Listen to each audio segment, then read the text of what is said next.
Hey, yo. What's good, baby? Yeah. What's good, baby? Oh, we got a light early crowd today because the Kings didn't win. That's all right. Yeah. We got you. We're going to let them air horns fly early. No, we all got takes. Dope ones. What's good, baby? Dope ones. I decorated the bedroom yesterday, man. I got canvas artwork everywhere, man. Donnie. You got a spot for Nipsey? Yeah, Reese is going to get it. Oh, very nice. Yeah, it's going to go over his bed. Tyler, what's happening? Curtis, what's good, baby? Dr. David, Warren, William, IBH, what's good? We'll talk about this. I'm uncomfortable. I'm really uncomfortable saying tall Chinese guy. I don't know why. I don't feel like that's his name. Who? Tall Chinese guy. I didn't even see. I was looking. That's his name. TCG. Tony, what's happening, baby? We get everybody. Well, all right. We see you there, Hunter. William, what's going on? Oh, man. Ramsey, let's talk about it.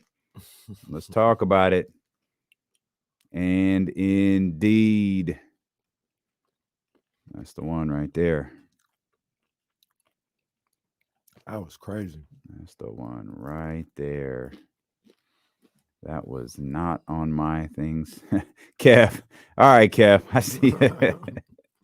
Right on, Kev. Appreciate you. Brian, what's happening, man? Is Victor in here? Can't find Victor. We're going to find you, man. If you out there. Miss P, what's happening, baby? What up? What's happening, buddy baby? Of mine, shout out to my guy, Bo. Game 916. He went to the Wizards-Lakers game the other day. Big Kings fan, but was out in DC for business and sent me some pictures. I'm like, I'm at the Capital One Arena. Said it feels like Arco. Yeah, I can see that. It's been around for a long time. Yeah. Now. It's what, 20? It's another one of those ones that's like you're not going to be able to move it in DC. Mm-mm. You're going to have to go to, Landover. It's going to, it's some. They'd have to Virginia, Maryland. They'd have to do a garden style renovation. Yeah. I feel like you guys remember when the Warriors played in San Jose for a year? They played at the Tank for a year because they remodeled the Coliseum. Barely.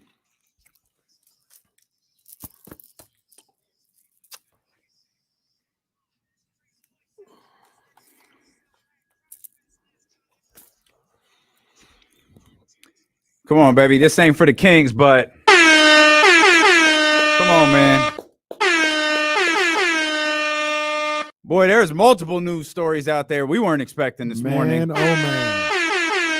Busy day. And they all good ones, man. They all good ones for sure. We welcome you in here to the Thursday, December 8th edition of D-Lo and KC. I am Damian Barling. Acknowledge me. He is Kenny Caraway. Yes, sir. Acknowledge me. And we are so happy that you are here with us. We've got a good. We lost Olivia today. Olivia had to tap out at the last minute because of something going on and at the apartment complex. But Batty Thursday still in full effect with Sara Hodges joining us at 1:47 and the ultimate Batty Matt George coming up in the final hour of the show. So we'll dive into all of that. We'll talk a lot about the Sacramento Kings and the loss to the Bucks last night. It is a popular topic to talk about De'Aaron Fox and his health. We will do that as well. We've got to keep some things in perspective, but let's talk about it, and we will. But let's start with the news many of us woke up to. Brittney Griner's home, man. Let's. Yes. Or Brittney Griner's coming home. she maybe she's in the air at this moment, but I know she's in U.S. custody, and that's a story I told Kenny this privately on a number of occasions. That's a story I didn't think we'd have now anytime soon. Yeah. And my worst fear was that was a story we were never going to have. And there were people close to the situation who they did not think that they weren't going to say that publicly. They did not think that this was going to happen. There were theories going around that there were people in D.C. who were trying to keep this from happening. That way, when the election got here in 2 years, they could use it. If the presidency went to a different party, yeah, their big first 100-day coup could be that they got Brittney Griner home. Man, it's crazy. Like, people's lives are toys in politics. Yeah. Like, your life isn't a life in politics. Yeah. It's a toy. And there was a belief, a well-deserved belief, that Brittney Griner's life was being used as a pawn, as a toy, by both of these governments. None of that stuff at this point matters. The fact is, she's coming home. She's coming home before Christmas. Amazing story to wake up to. And I was shocked. I told you guys, earlier before the show, I was, doing some other stuff this morning, getting into the. We'll get to that other stuff, boy. Because man, that was something to see. Yeah, indeed, that was something to see. But I was late to everything. Like, I was staying away from social media and everything else like that. And I get into the rundown, and the first thing I see is Brittney Griner's home. I said, "What?" Yeah. In a positive way, in a happy way. And, I see, I go to Twitter and, see, man, President Biden saying, I just talked to Brittney. She's in the air. She's coming home. I was like, wow, this is crazy. One of the things I didn't like was, and it was just a quick scroll of Twitter for me, like literally one thumb scroll. And then it was like, oh, well, why didn't they bring home this person? And I was like, oh, man, come on, man. Like, I know, and I understand, but. So you didn't go to foxnews.com? I never go to Fox. I go to foxnews.com every time something like this happens because I want to see how it's covered. Yeah. It's covered exactly as I expected it to be. It's funny, too, because a lot of these same people, if you talk about one scroll of Twitter, a lot of these same people will talk about what a joke women's basketball is and what a joke WNBA is, right? And they'll tell you, like, who's watching that? Chuckle, chuckle, chuckle. But now all of a sudden, Brittney Griner, to those same people, she's a celebrity. Wait, say what? Wait, Brittney Griner, the women's basketball player who you say no one's watching, she's a celebrity. Oh, so America prioritized a so she's a celebrity now. Oh, man, your tune changed quick about the sport of women's basketball. It's wild. That's what we talk about on this show, and it doesn't have nothing to do with it doesn't have anything with Brittney Griner. Just in our conversations, y'all got to keep that same energy. Yeah. Because it ain't gonna happen. When you examine your other behavior, man, you look kind of funny. Yeah, and it ain't gonna happen. It ain't gonna happen. So, and nothing's gonna be perfect. I kind of understand that, and at least I fall back on that. I was like, look, man, nothing's gonna be perfect. There's a lot of things that people wish were different in this situation and a number of different situations. But, I am happy that Brittney Griner's coming home. I'm happy for her, happy for her family. And, that's where I want to keep the energy right now. And that's where we will. And I'll make a note to people like Joey G and BMC and people here in the chat house wondering what the conversation is. If y'all know Brittney and you know her family and you know her agent and you've met her mother and you've been in a room with her and you've talked with her and you know what type of person she is and you're offended by this conversation, you could go. You don't have to be here. I have. I was groomed in the game of negotiating contracts by her agent. I met that girl when she was a senior in high school. I watched her evolve her first year at Baylor. If you don't get why this is a sports story, hey, we've always been real with you. You could go. Y'all could go. We don't mind. We're always going to talk about the things that are important to us. And Brittney's life has been important to us from day one. Yeah, 100%. 100%. Like I said, I'm happy she's home. Absolutely happy she's home and happy for her family. Because it got scary. It got really scary. Again, pawns, toys, political toys amongst governments. That was the first story I didn't expect today. And another one popped along, and we're gonna get to the Kings and that game last night. Oh, but man, Sacramento's conflicted right now. A report came out from Pete Thamel, ESPN college football insider, that Troy Taylor, along with Jason Garrett, is a finalist for the job at Stanford. And man, oh man, are fans of the Hornets conflicted right now. That's tough. Here's this is my opinion.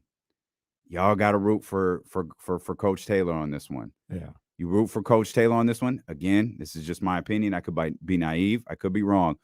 Feel like Coach gets this job, that immediately elevates the Sac State program. Explain that. Because you look to Sac State. You had an athletic director. You had a group of people that went out and got the right coach for this job. We saw the amazing job that Coach Taylor, his staff, that department did in turning this football program around quickly, and how good they've been, and the fact that they're one game away from playing in the national championship. Two games away from playing in the national championship. Two. This the quarterfinals. They win. They go to what game did they just win? They won round of 16, I think. So round of 16. This quarterfinals, semifinals will be next week, and then Either way, they're knocking on the door of absolutely. They're knocking on the door of number one, a number two seed, but and the favorite in a lot of people's eyes. Yeah, and to me, that elevates that. And Stanford came calling. Stanford came to Sacramento, and the other option, and I have my opinion on this individual too. The other option is a former NFL coach. I do believe Jason Garrett was once a really good NFL coach. I believe he was once a good offensive mind. I think that I'm going to stop short of saying that time has come and gone, as if Jason Garrett doesn't deserve a job in the NFL somewhere. I don't know that I necessarily want Jason Garrett as a head coach for whoever my favorite football team would be.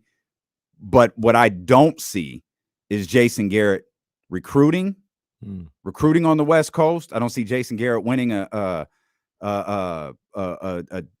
living room. And I know if I had Jason Garrett come to my house to see Mike, as a matter of fact, Jason Garrett comes to see Reese.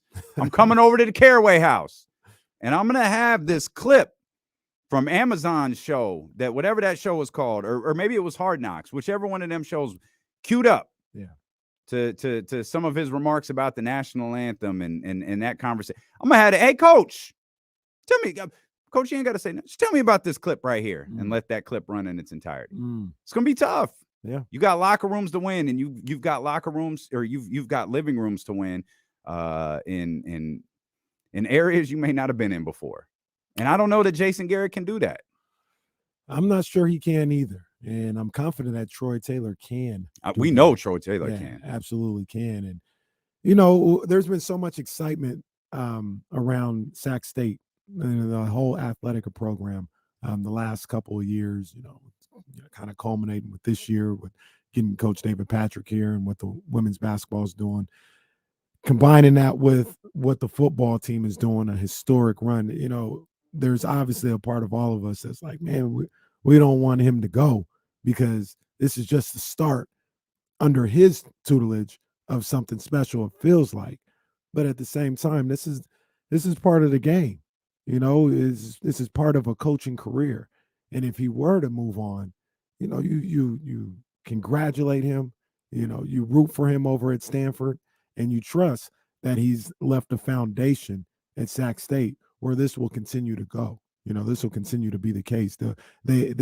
He's laid the foundation. Now people will build upon that. So obviously, I want him to stay for selfish reasons, but for his career and for his bank account, I'd love to see him go. Yeah, his bank account, his bank account, his bank account got them Trista Crick big eye emojis. Like, hey, I saw that Pete Thamel tweet. It's life-changing money. Do you have any more of them Pete Thamel tweets?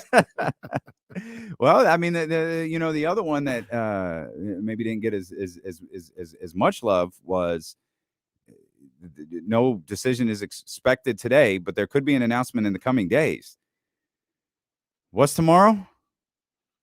What is tomorrow? Friday? There's a game tomorrow. Oh yeah. I'm just saying. Oh, you think they're waiting? They showing respect. Get through the game. Win or lose, I still think the announcement can be made tomorrow. I don't think Coach Taylor's going anywhere. Should he be named the Stanford head coach? Saturday.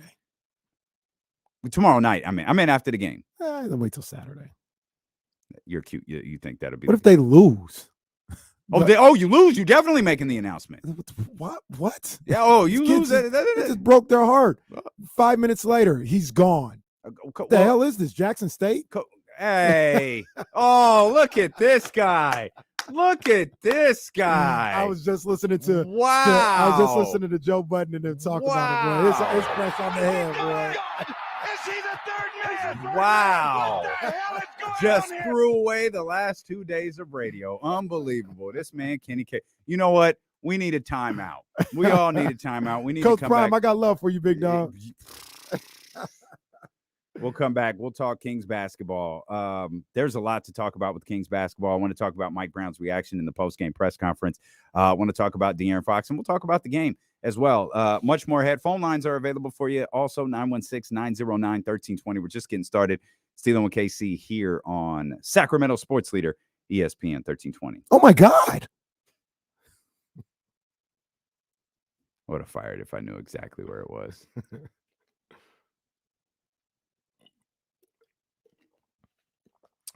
I can never find anything on this board, man.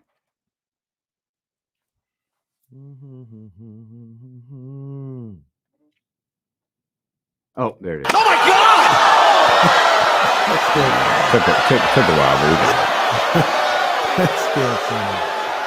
I did see the Bucks light the beam. That's what we talked about. You knew it was going to happen. I talked about it on J Street Vibes. I mean, I had no real problem with it. It just wasn't. I didn't think it was very clever, but at the same time, it wasn't disrespectful. So it's okay. It's okay. I mean, that's what was going to happen. I mean, you got to be able to take that on the chin. It's A-okay. I don't have much problem with J it. Street Vibes available wherever you get podcasts from. Yes, indeed.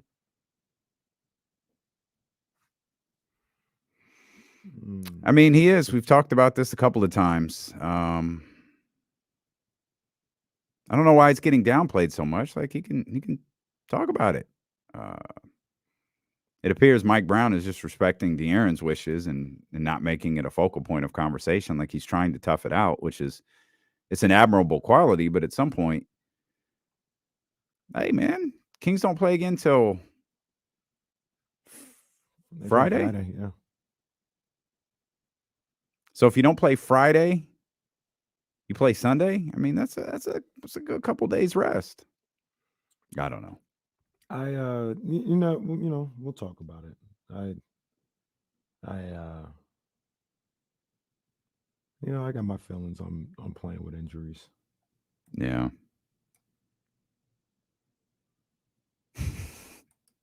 It's always funny. It's always funny. I didn't even pay attention. It didn't say Cream City last night, did it? No, it just said Milwaukee. Yeah, no, it didn't. I think this picture's from last night's game. Yeah. Those are nice jerseys too. Yeah, I like them too. I thought they were good.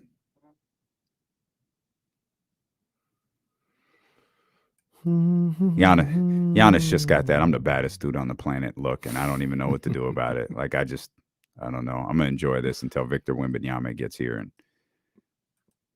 starts. Then I'm gonna, be looking in the mirror. Like, oh my God, this is what it's like to face me.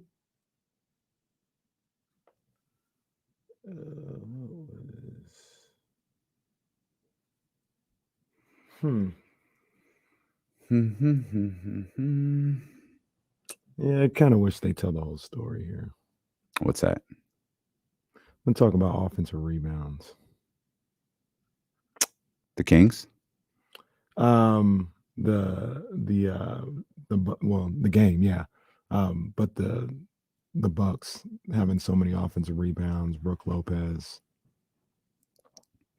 All right, well, I'll bring it up because I noted the offensive rebounds later.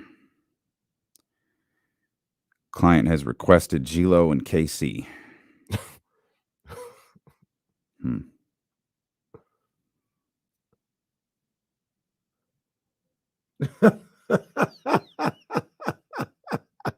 It really says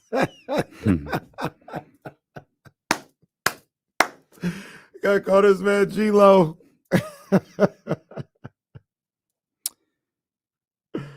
Come on, man. Get my man's name right. Stop playing. Young Sav, yeah, man. We just talked about it. We saw it last night. It's all good, man. It's all good. I'm here for all the smoke. That just means it will get even more obnoxious when it's time to really light the beam. Yeah.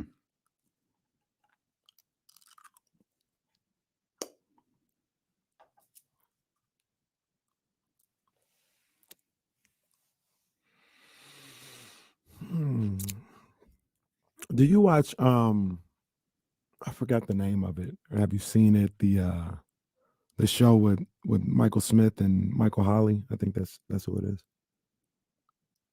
Oh, I've like seen it. Yeah. I'm not gonna go so far as say I watch it. I've seen it. No, yeah. I feel the same way. They followed me the show followed me the other day, but I was like, I gotta check that out. I like Michael Smith. Holly's cool. I like him too. I haven't seen their show though. That's the only reason why. I just know them from everything they've done in the past. Mm-hmm.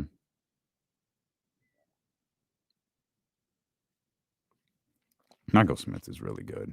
He is. I think he's really, really good. He is.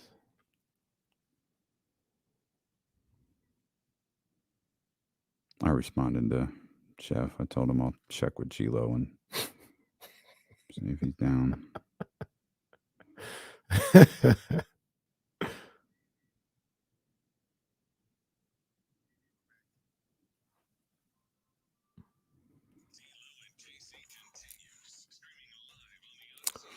I just saw something nice, G-Lo.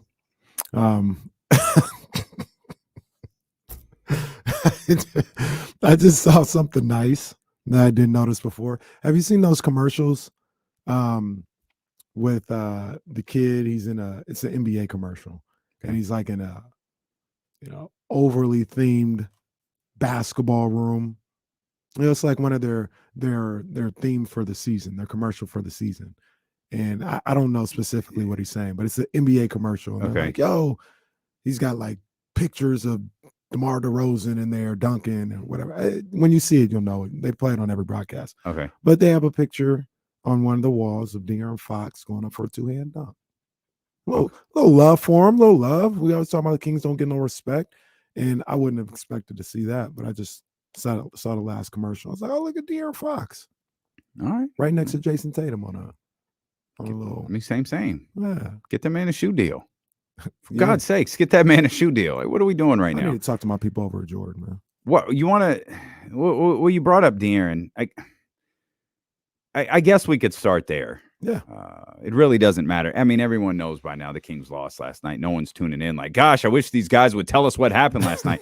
No, that's not the way this works anymore. We know everyone was locked in last night. And if you weren't locked in, you got it sent to your phone, or, you watch Night Chat, or you check Twitter this morning or whatever, unless you're Kenny or whatever the case may be this morning. But the Kings lose last night, 126-113. There is a story in the game that we can get into. Now, I want to be clear. There's a story to the game. To me, in my opinion, the story is not De'Aaron Fox. I started kind of formulating this idea of discussing De'Aaron Fox and the stuff that he's dealing with, and whether he should, take a game off. When I looked at the box score and saw this is probably his most ineffective game over the last 6 or 7 game stretch. And it's like, all right, you're playing every other night. Mm-hmm. We've talked about the depth of this team. Maybe there's a time for De'Aaron to have a seat for a game and see if, the foot or the hamstring or the sickness, whatever's bothering him, can get healed up. Mm-hmm. I do not believe the story of last night's Kings loss, though, is De'Aaron Fox. Mm-hmm. The story of last night's loss is Giannis Antetokounmpo and Mm. Drew Holiday. Yeah, That's the Holiday. story of the all. Yeah. Kings were playing a ball game, and then the Bucks decided we are one of the best teams in the league. This team we're playing is good. They're not better than we are. We're going to shut this down. And that's exactly what they did over a 3-minute stretch, 4-minute stretch. Yeah. They shut the game down. I hear you, and I think you're right. I mean, it's the Bucks. It's the Bucks. It's a team that can win a championship playing in their arena, where it's not the what was that, the '87 Celtics that went like 40-1 or something like that. It's not that, but they're one of the best home teams in the game today. So it's a tall task if you're the Sacramento Kings, if you're the Houston Rockets, if you're the Boston Celtics. Like, it's a tall task to win there against this team right now. I don't think it's a tough task for the Celtics to beat anybody. Either that, or the Suns are in. We'll get there. I'm sorry. Suns is playing a little above the head, if you ask me, but it is what it is. They're playing a little. They coming back down there for a little bit. Okay, we'll talk about it. Sorry, I didn't mean to throw you off. We'll talk about it. That was a beatdown. How? Like how? Again? Like why y'all again? Oh, how'd they get beat down like that? We'll get there. Damn. We'll get to the Warriors game too. Yeah, Warriors future too. Oh boy, the immediate future. But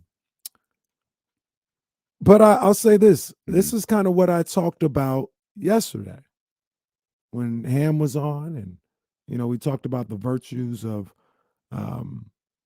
this Kings team and what they are now, where they have so many guys that can contribute. And, sometimes it's going to be, Malik Monk going off or something like that.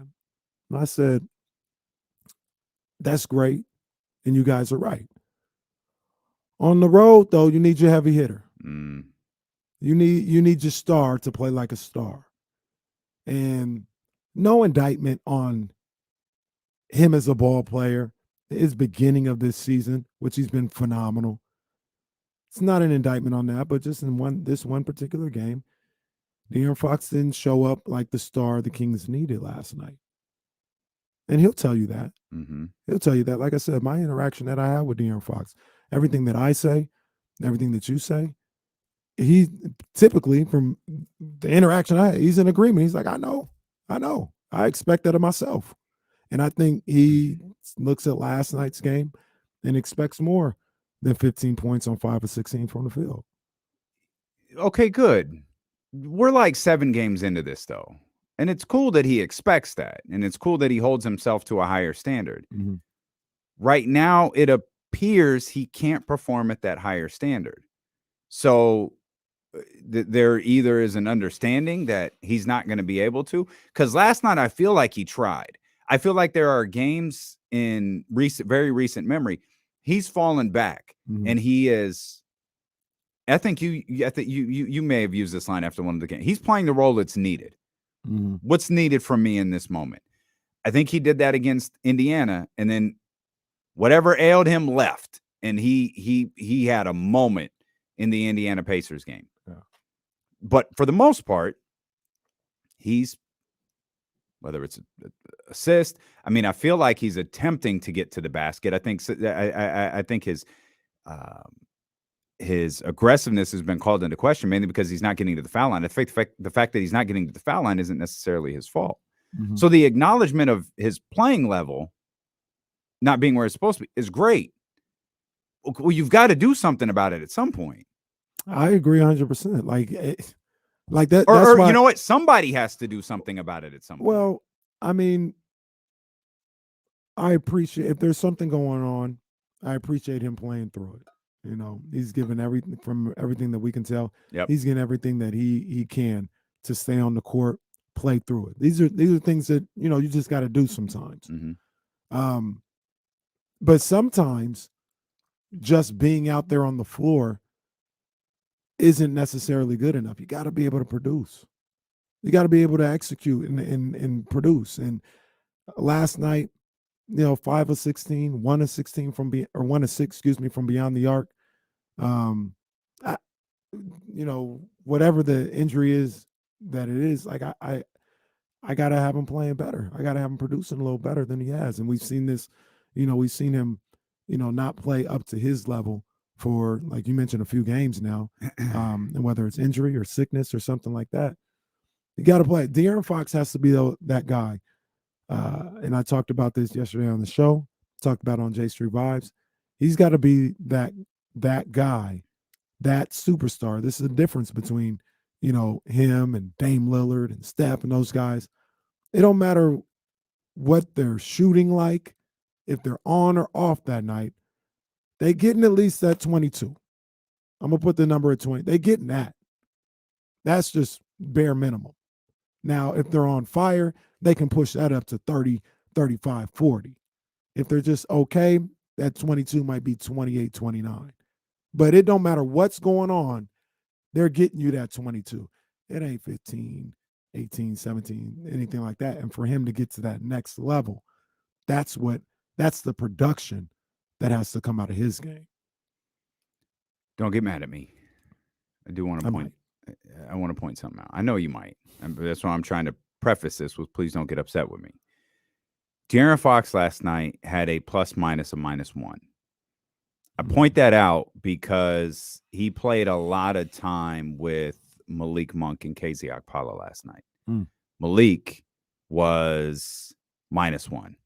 KZ Okpala was +4.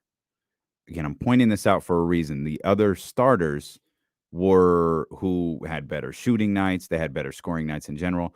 They were all minus double digits.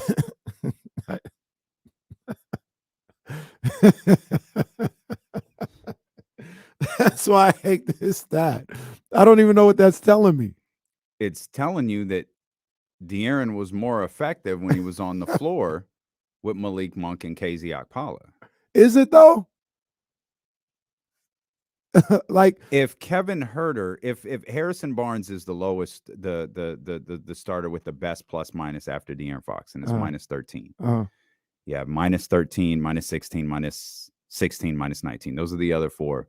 Those are the other four starters. If De'Aaron is a -1, played a good chunk of time with other guys who are -1, +4. Chimezi's -1. You start venturing into inconsequential minutes after that. But here's the problem that I have. Okay. We go down the box score and we watch the game. Barnes, Keegan, DeMontis, and Kevin Huerter all had better games, in my opinion, than Fox, KZ, and Malik Monk. No, I understand that. I understand that. But I'm not trying to look at points and who's shooting. What I'm asking is, are we sure? Like, again, the story in last night's game, it was not De'Aaron Fox. The story in the last 6 games, either the win 3 or the losing 3. None of that was De'Aaron. But you're looking at it like, okay, De'Aaron was 25 and some change to start the season, 26 and some change to start the season. He's been a far cry from that the last 7 games. Why? Right? That's what we're constantly looking for, like the why. And 7 games ago, I think De'Aaron, or I guess it would be 8 games ago, De'Aaron had like 32. De'Aaron was an all-star 8 games ago. Okay. Since then, he is not. And now it's like, okay, well why? We're searching for problems. We're searching for problems. We're trying to find solutions.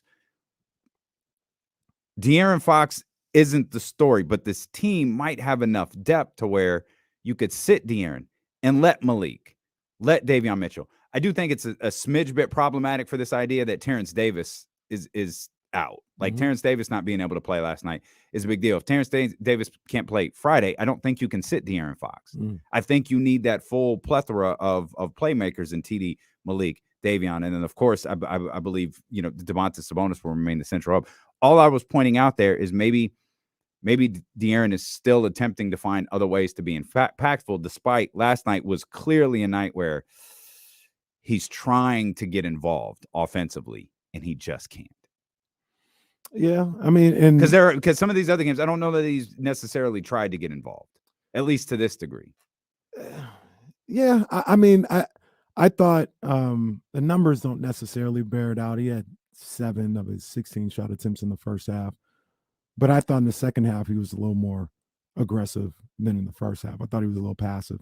in the first half, but maybe I'm just misremembering. Have we ever looked at shots. his first half shots versus the second half shots to see how often that might be the case? I haven't. No. Will Z, you're up.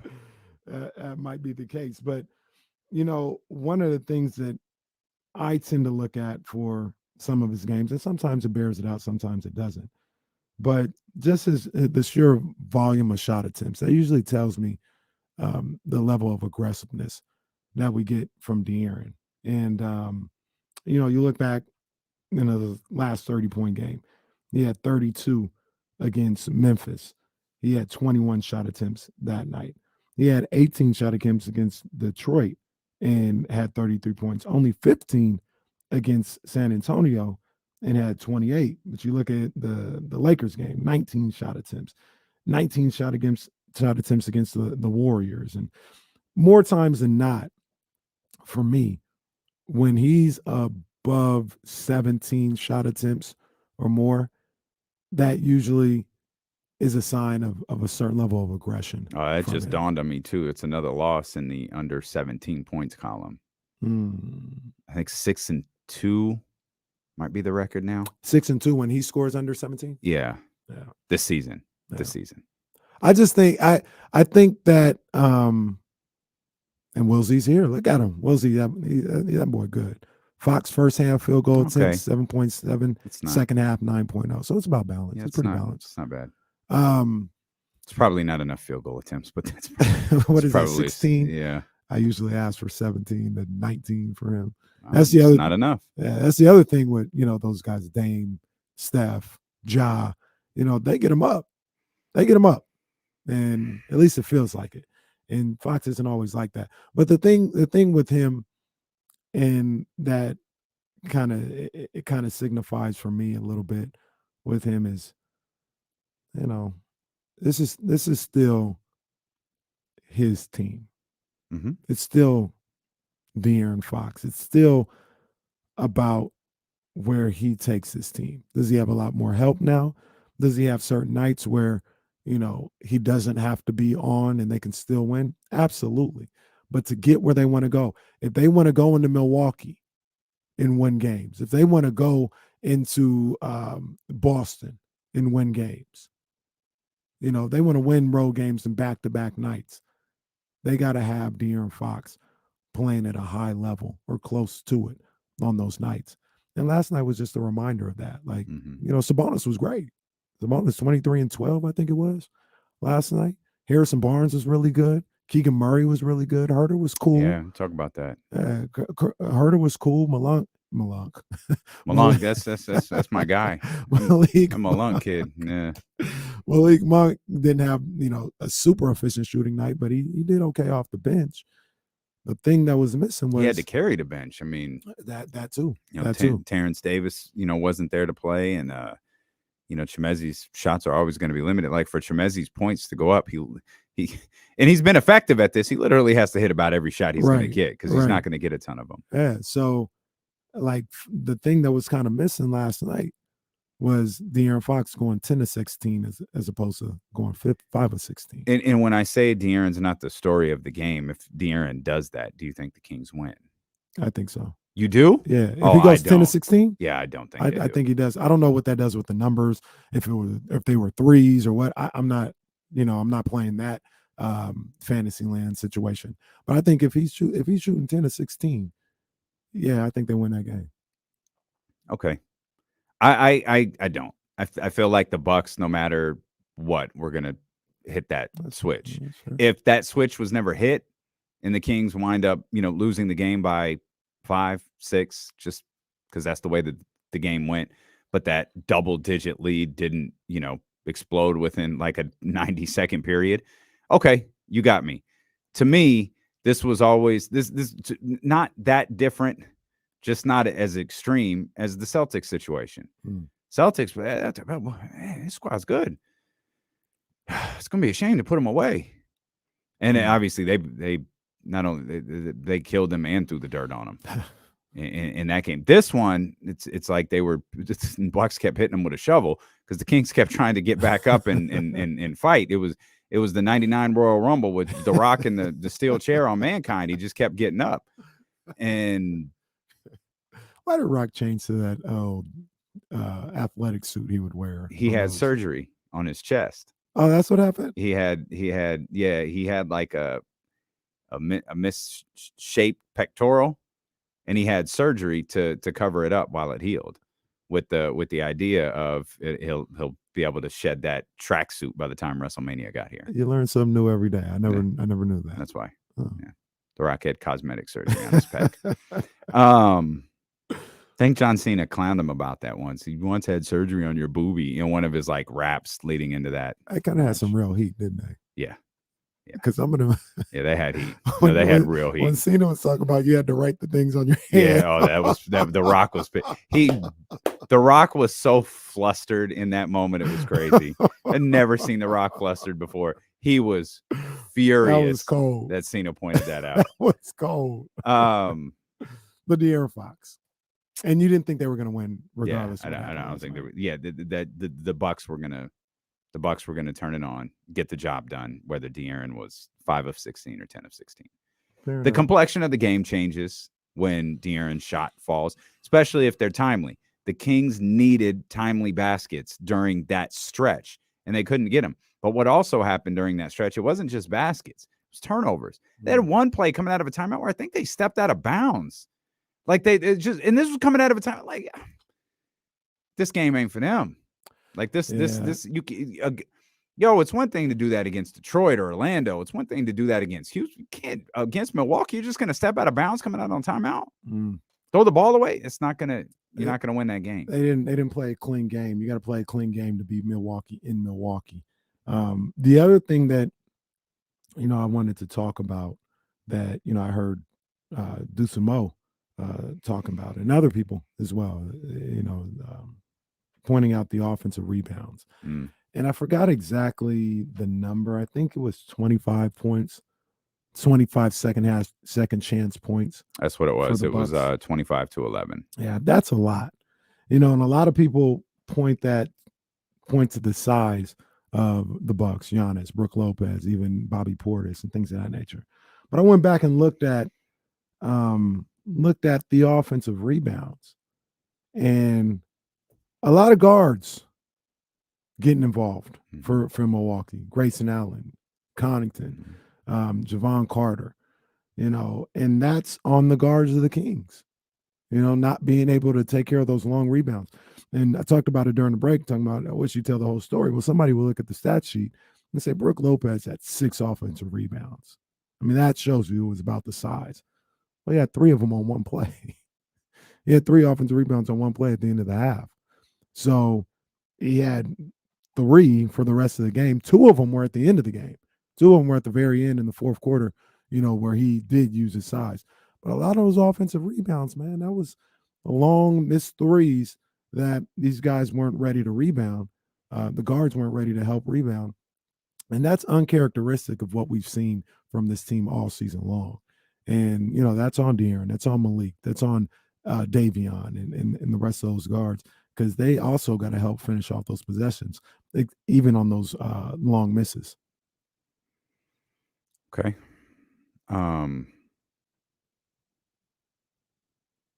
The team just didn't rebound well yesterday, though.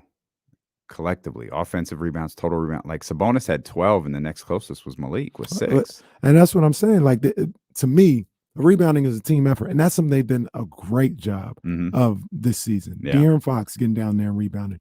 Harrison Barnes has done a really good job. Malik, I feel like that stopped, by the way. What's that? De'Aaron. A little bit. Yeah. And maybe that's, again, cause and effect. Yeah. I'm not sure, but they were just out rebounded. Like, again, Sabonis had 12, and the next closest was Malik with 6. Wow. That's problematic. They gotta. That's where I talk about the gang rebounding has to come in, and those other guys out there, they've got to have all 5. That's what's made them so good on the boards this year. Is all 5 guys really attacking the glass. And last night they didn't get that. They were just a step behind last night. Collectively, and that happens, man. It's the NBA. You're going up against. They're not the defending champs, but one season removed with the same people. They're in the conversation this year. Yeah. Like it's not like, oh, they fell off. Like the Bucks are. They're right there. They're right there. I feel like it's the Bucks and the Celtics again right now, so especially after what we saw last night. You got to make sure you bring your A game to beat a team like that. And I thought the Kings brought their B- game last night. I do think. I mean, overall, I do think they played well. There were some concerning things. We'll talk about these. Mike Brown didn't look at this like it's the Bucks. Mike Brown was. I'm not going to go so far as to say he was pissed after the game. But you could tell he was frustrated, and he had a couple of lines that are worth repeating that we'll bring to you coming up here in just a moment. Like there are some other stats worth looking at that when you see the stats and you see the pace of the game, they all kind of connect. So we'll do that. We'll talk more Kings basketball. Phone lines are open for you, 916-909-1320. Of course, you could jump in the chatty house on twitch.tv/ESPN1320. Let your thoughts be known. YouTube.com/ESPN1320. No matter your preferred form of communication, we'd love to hear what you think about the Kings dropping the game to the Bucks last night. So we'll dive back into more Kings talk. We'll touch on those games. That interesting finish in Utah last night, the Phoenix Suns blown up on national television again. That's all ahead here as D'Lo and Casey continue on Sacramento Sports Leader, ESPN 1320.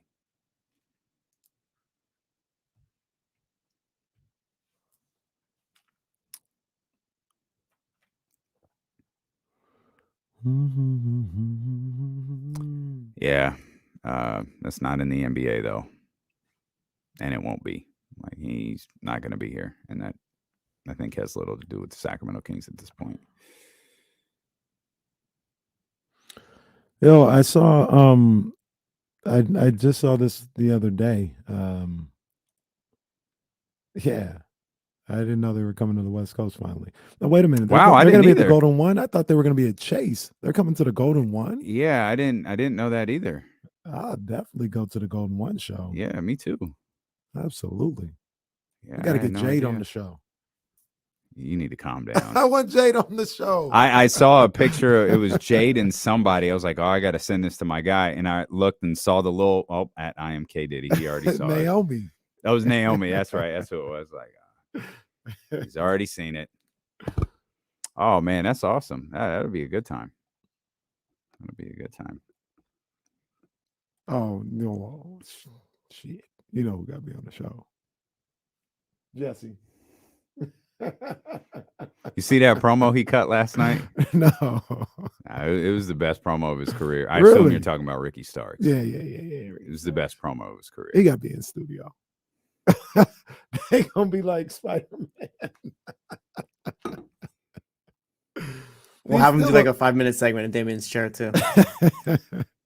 He's still a face. I'm mad about that. I gotta watch that. He did. Yeah, I don't know. Uh-oh. I don't know. They're kind of they're into it right now. Okay. Yeah, they're really into it. Like, and he needed the perfect heel. And I think he got the perfect heel in MJF. Yeah, that's what somebody said. They they just started going at it, or everyone's funny. Yeah, like they I think they got one next week.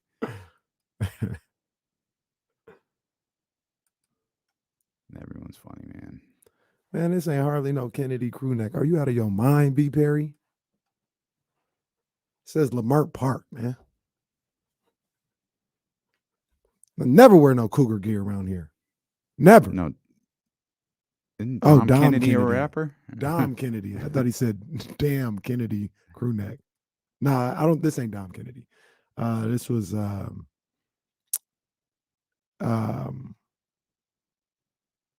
who was the guy? I forgot the guy. He's a fashion guy. He was selling.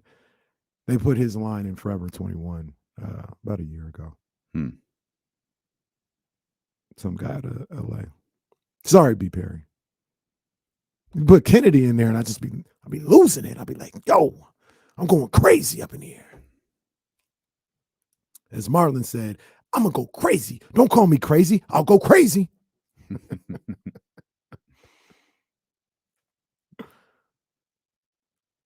Poor B. Perry, just minding his own business. Like, hey, man, you missed it. But hey, B. Perry, at least you didn't get blocked forever. Like, at least B. Perry didn't turn into Victor. Yeah, my bad, B. Perry. My bad, brother.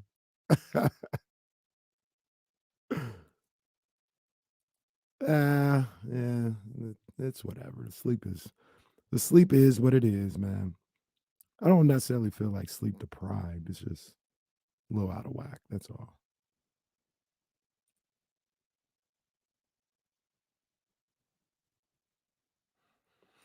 Yeah, Bryce, that wasn't very oozy of me. What's going on here with everybody with these portraits?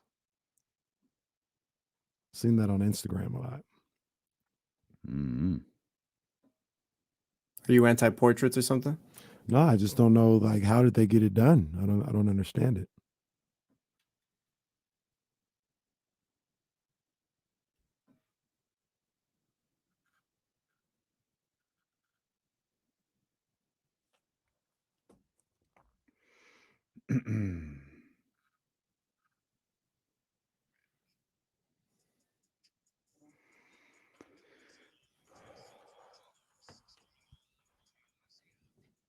Live on Twitch and YouTube as well. You too can have your head bitten off by Kenny Caraway because Kenny misread something over on the YouTube chat. Sorry about that, B. Perry. Appreciate the support. Kenny reps his high school strong, man. Like he goes hard. 916-909-1320 if you want to get in on these phone lines. We mentioned this before we get back into the Kings game. It was an interesting finish there in Utah. They just snatched the inbounds pass away, took it to the basket, and that was it. That was crazy. I didn't see what happened. Were the Warriors affected at all by that little scrum before the game ended? Was it a double technical? I think they tossed Clarkson, didn't they? That's what I'm saying. I think they tossed Clarkson. Yeah. Clarkson was doing a lot. He was doing so much. He said, sorry, this is a visual for the video audience, but he fouled him and Kuminga pushed him and he's like, hold on, brother, hold on, chill. And then everybody gets in front and Clarkson, hey, what? Hey. He had that fighting Irish stance, boy. He was ready to go. Like, what are you doing right now? I saw someone, it might have been our guy, Eddie Gonzalez. Someone said Kuminga pushed Clarkson and Clarkson became stupid. Like, yeah, it was a little extra. But man, I'm gonna say no. Golden State was not affected by that scrum with Jordan Clarkson. Well, they were affected by not being strong with the ball. That's all it was. That's all it was. They weren't strong with the ball in that final inbounds play, and good for Utah. They just took it and knew the time, knew the game situation. Went to the clock. Warriors didn't have any timeouts. They kind of just had to, chuck it down the court, and Jazz got a win. That game, nobody played for the Warriors. I shouldn't say nobody. I don't mean it that way. Well, Steph didn't. Guys, played. I don't think Clay played. Did Clay play? Steph didn't. Draymond didn't, and I don't believe Andrew Wiggins didn't play. I know that either. At least he wasn't supposed to. Clay did play. You asked Clay. Yeah, Clay played. Okay. And then there was Phoenix and Boston. Ooh. Boy, when Phoenix loses on national television in a marquee game, they really just go all out and get their ass kicked. When was the last time that happened? I don't know. Game 7 comes to mind. It was Game 7. Okay. There is that. We're only 20 games into the season, so Game 7 is still pretty fresh into the mind. But how? They were down before. What was the number? 45? They were down 45 points? At home. Blake Griffin is starting for the Boston Celtics.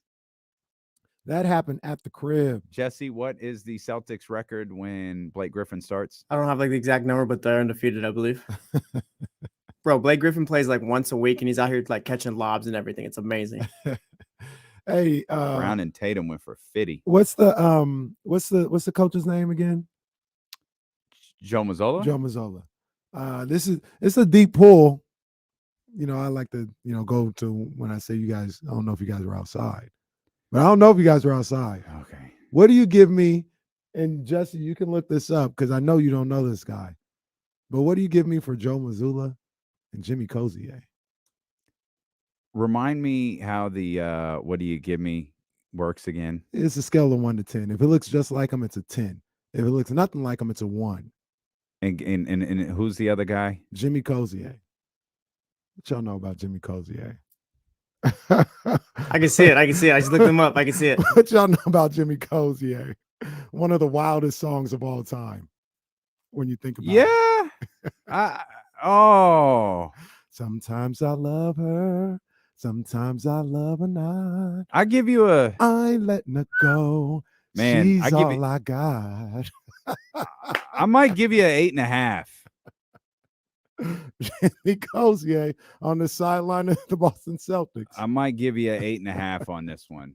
That's there. Were you? that's No, there. I think that was before you were doing your show. But are you familiar with that Jimmy Cozier song? Oh, I know the song. The lyrics are crazy. Yeah, it was. But they be real. What years She's All I Got came out? That was 2001. That was a little later than I thought before. About it. Yeah. How old do you think I am? No, a little later. I thought the song came out like 90. Oh, or something. No, like it's 2001, but I wasn't on the air in. No, 98. you were like 03, 04. Yeah, I started. I was hanging banners at the end of 2001. I don't even know if that was a KSFM record. KSFM at the time was playing Jessica Simpson, Nelly Furtado. I think that's when I had tapped out. Well, yeah, because you had to go to the bomb. Yeah. 103, bump it or dump it. Bump it or dump it. Ibrahim Jamil, the Evening Chill. I was like, Ebro, what the Jamil? Where the hell did that name come from? Like, wait a minute, that shit. You went from your boy Ebro to Ibrahim Jamil. Yeah. But they came back when you came back, when you got in there, though. Y'all brought it back. I remember those days, those early days when the hardest record we played would Break Your Neck, Busta Rhymes. Woo. Yeah, it's tough. Woo. It was tough. But we kicked out, built something strong. Yeah. And now me and Squints hold it down. Big ups to my people. DJ Elements. DJ Elements, what up? The whole Oasis. crew. Oasis with them too, right? Oh, yeah. Yeah, shout out to DJ Oasis was here a couple weeks ago. Yeah. So, yeah, the Sun's embarrassed on television again. Hey, back to the Warriors real quick. Mm-hmm. I saw a question from Bonte Hill, our guy Bonte Hill, Morning Roast. And it's a lot of games. So I don't know if we can, I can't even count how many games they are. But he asked, I think the Warriors are 13-13 right now. Okay. And he said, what is their record on the first day of 2013? Y'all Giants fans were funny yesterday, by the way. Oh, you see them moves they was making, though? No, hey, them boys making moves. No, hey, breaking glass. No, breaking glass. I'm not hitting the breaking glass. No, they was making moves. I'm not doing it. This is why you don't have the breaking glass button. I said Giants fans, y'all are funny, because I clicked on Bonte's Instagram and saw his stories where he's just Bonte, you thought I was done with the Giants. Bonte done with the Giants. He was singing Another One Bites the Dust with every player that the Giants had missed on in the last handful of years. Y'all are a bunch over there, but man. you see the San Diego Yankees over there going out and getting it. You know, get Xander Bogaerts. You know what I mean? They going out and getting it. But look, like I said, moves being made at 3rd and King.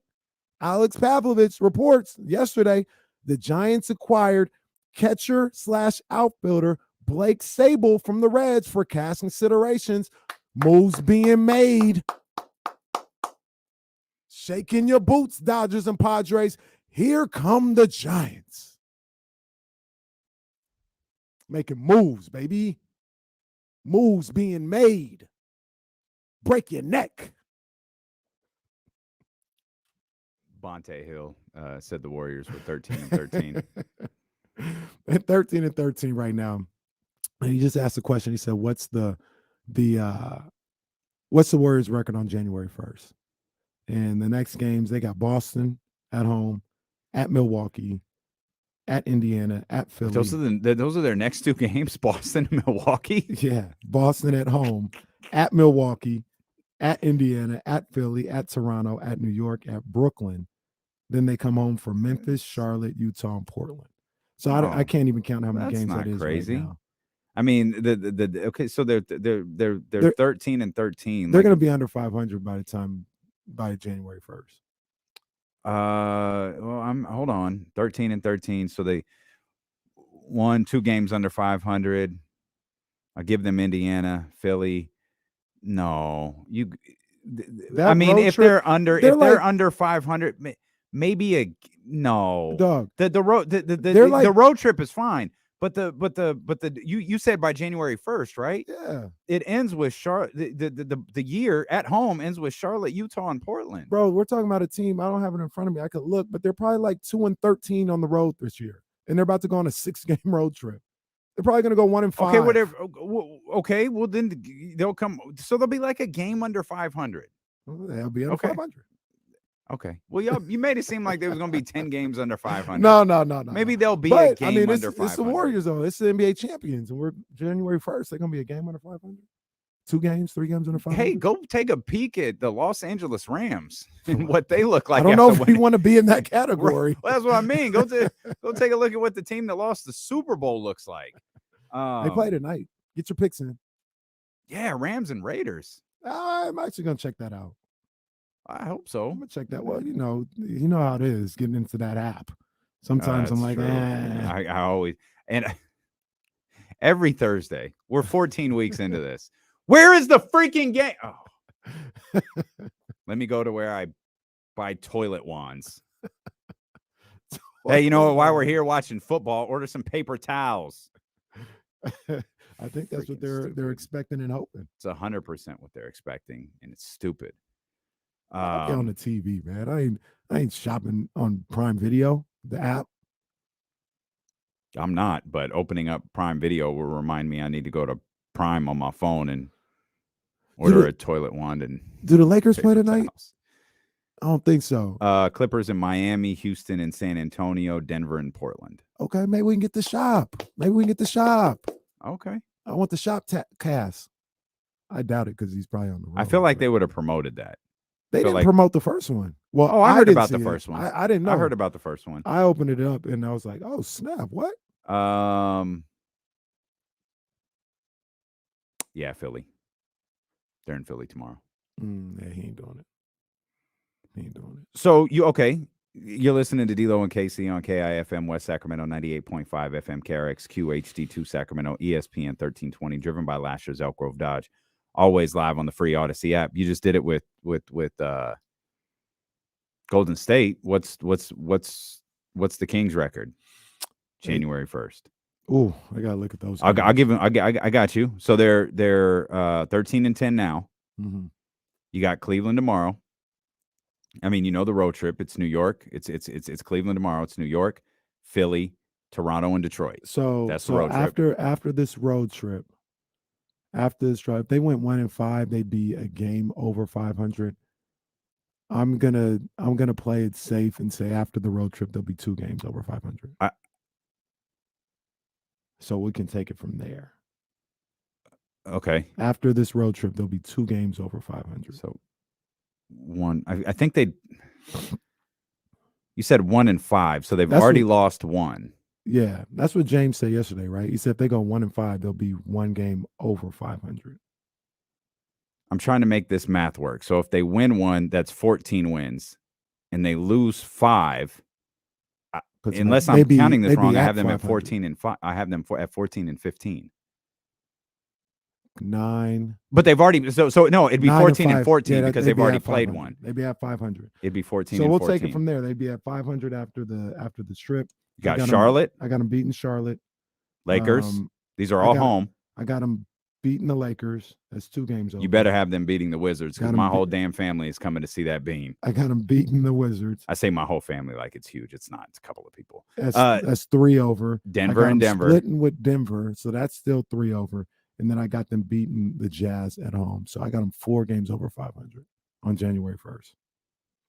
Okay.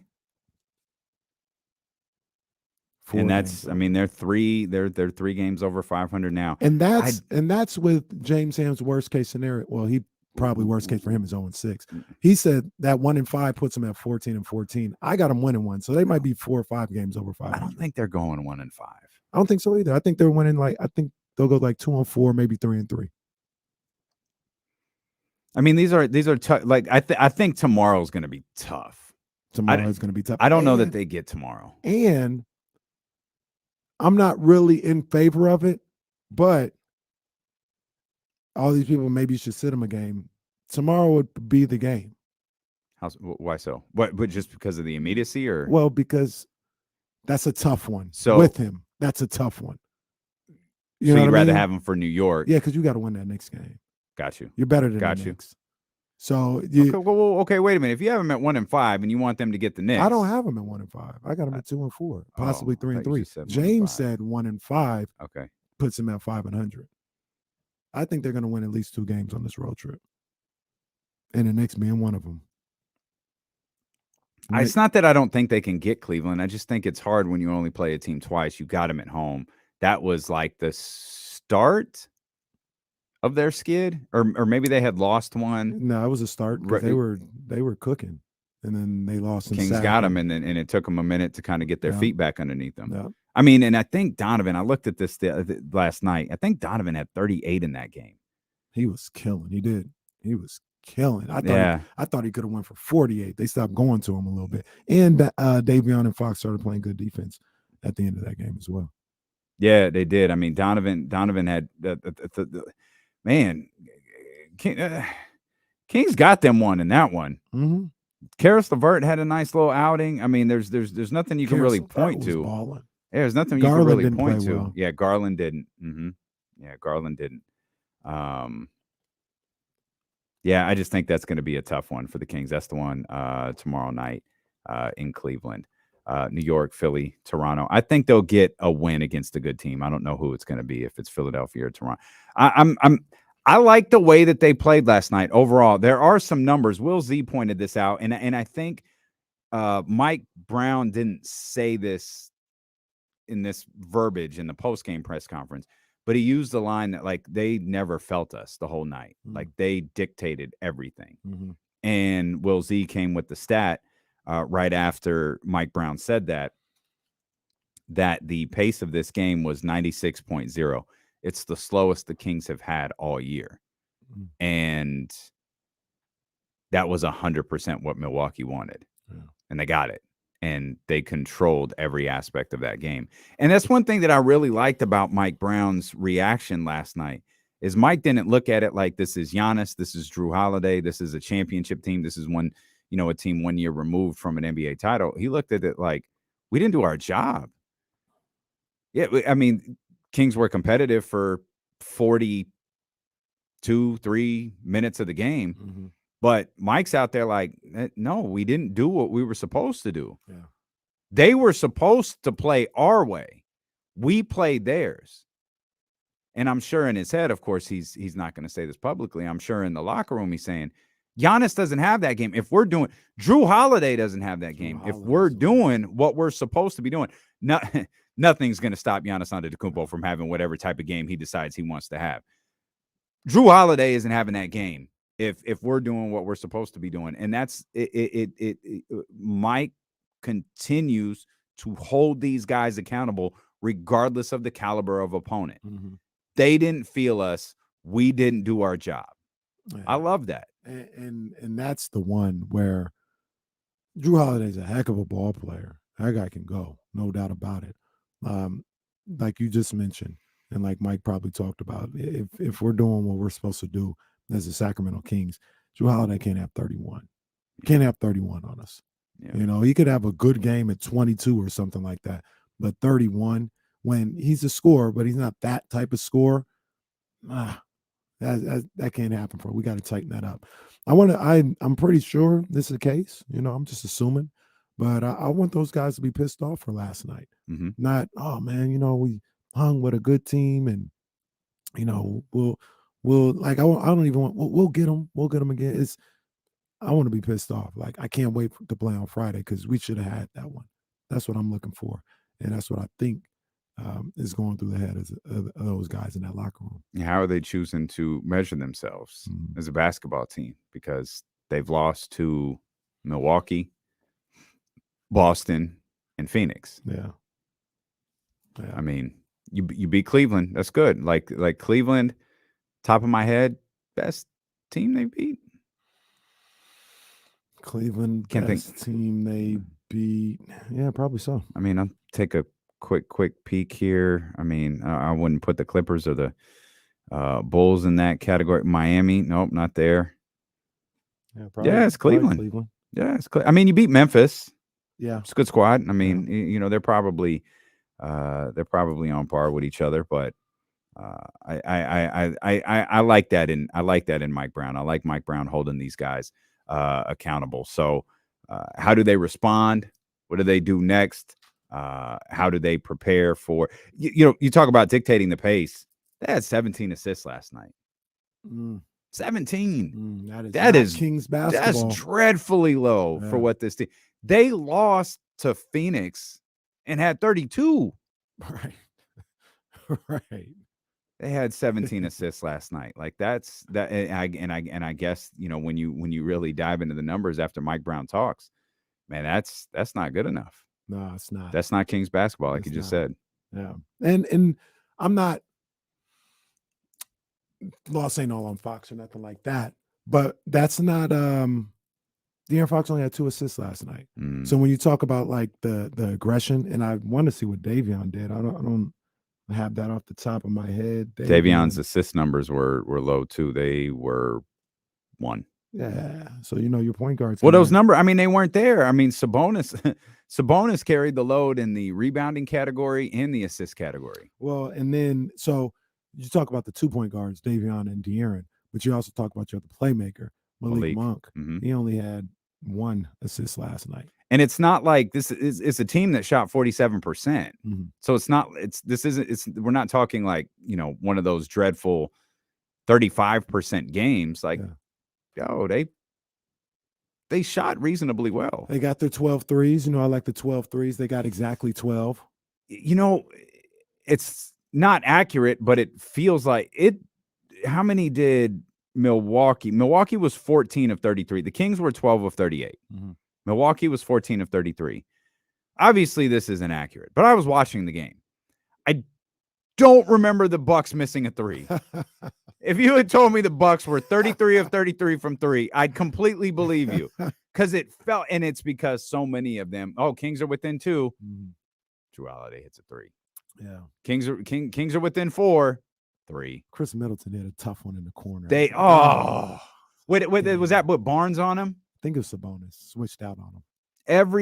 Every like timely shot they took, they made every single one. Yeah. I think if it was Sabonis, it might have been the Middleton corner where I was like,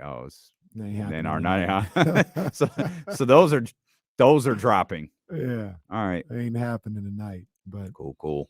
You know, Chris Middleton unwraps his bad leg and just goes out there and drills this ridiculous corner 3. Cool. Yeah. Good stuff. But you know, I like we're at the point right now where we feel like the Kings, you know, should I want to say should win those games, but we look at it not as, well, it wasn't going to ever happen because they're not good enough. It's like, you know, they're good enough to win these games. They got to execute better. But we're here at the point where, you know, they got enough to get with these guys. Mm-hmm. You know, you talk about, I know Fox isn't a great 3-point shooter, but what's his 2 of 13 between Fox and Monk from beyond the arc? Man, I'm asking for, I know mathematically this doesn't win you the game, but I'm asking for 5 of 13 or 4 of 13, you know, just kind of change the tenure of the game. But, you know, they're there, right? Yeah. They're at that point where 2 guys that you expect night in and night out to, you know, put up what they do on the offensive end. And it's not like, oh, I expect them and they don't do it. They do it almost every night. Mm-hmm. Just didn't happen last night. And you need everybody at full strength against a team like the Bucks. Interesting stat from Will Z. Last night against the Bucks is one of the first games I feel like the Kings really didn't play their game. Coming in, They were 5th in the NBA with 50.5 potential assists. 50.5 potential assists. Again, 5th in the NBA.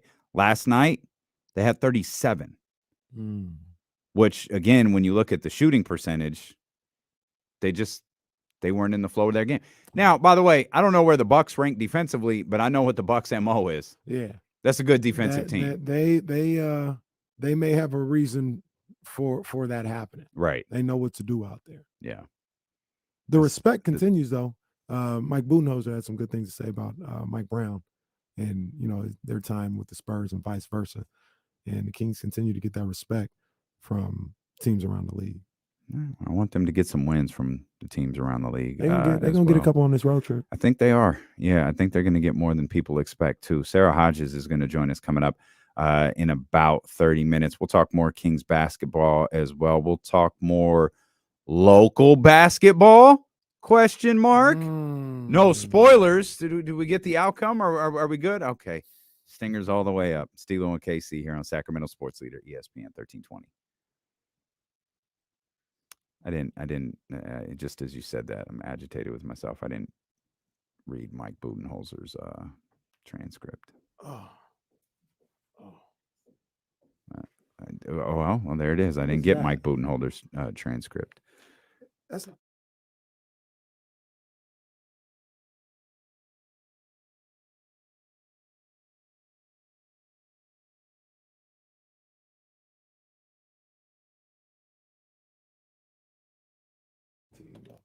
Yeah.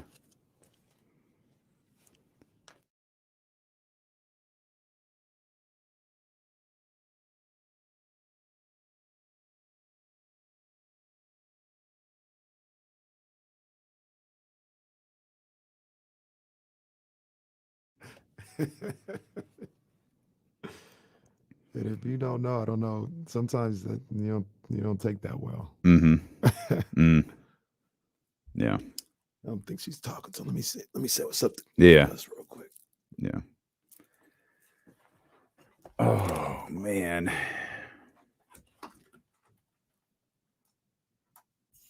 Oh man.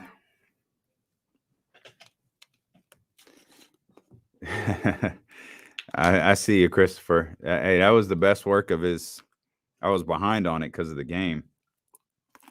That was a hell of a promo. It was believable. I wasn't sure. I like him, obviously. I wasn't sure the babyface thing was going to work. I thought he's such a great bad guy. I mean, I think it's easy for people to be. He's not going to the vending machine, guys. He's going to say hi to somebody. He's such a believable, like, cocky. But he was over, right? So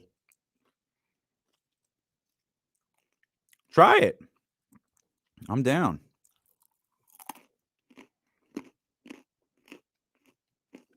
No, you know better. We'll talk crazy to you. We were talking crazy about somebody, and it was like, let's go ahead and leave this off. Wonderful people in our building.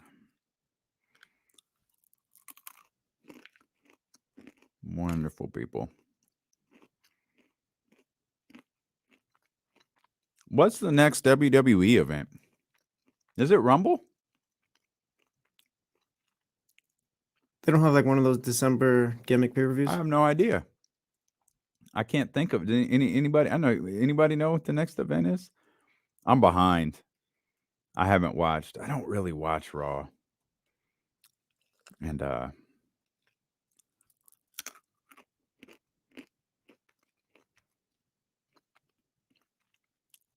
I'm behind on SmackDown because the Kings played all weekend.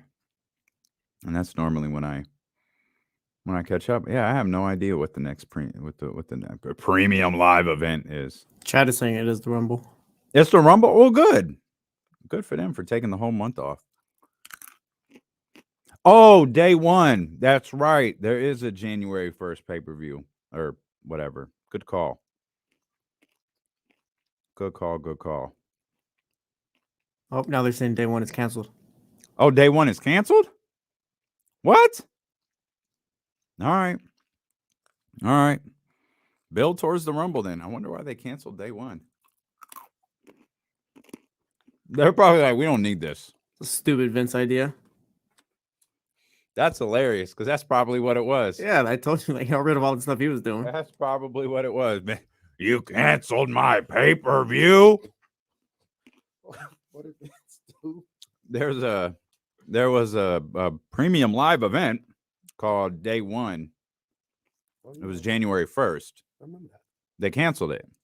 And I'm like, I wonder why they canceled it. And Jesse was probably one of Vince's stupid ideas.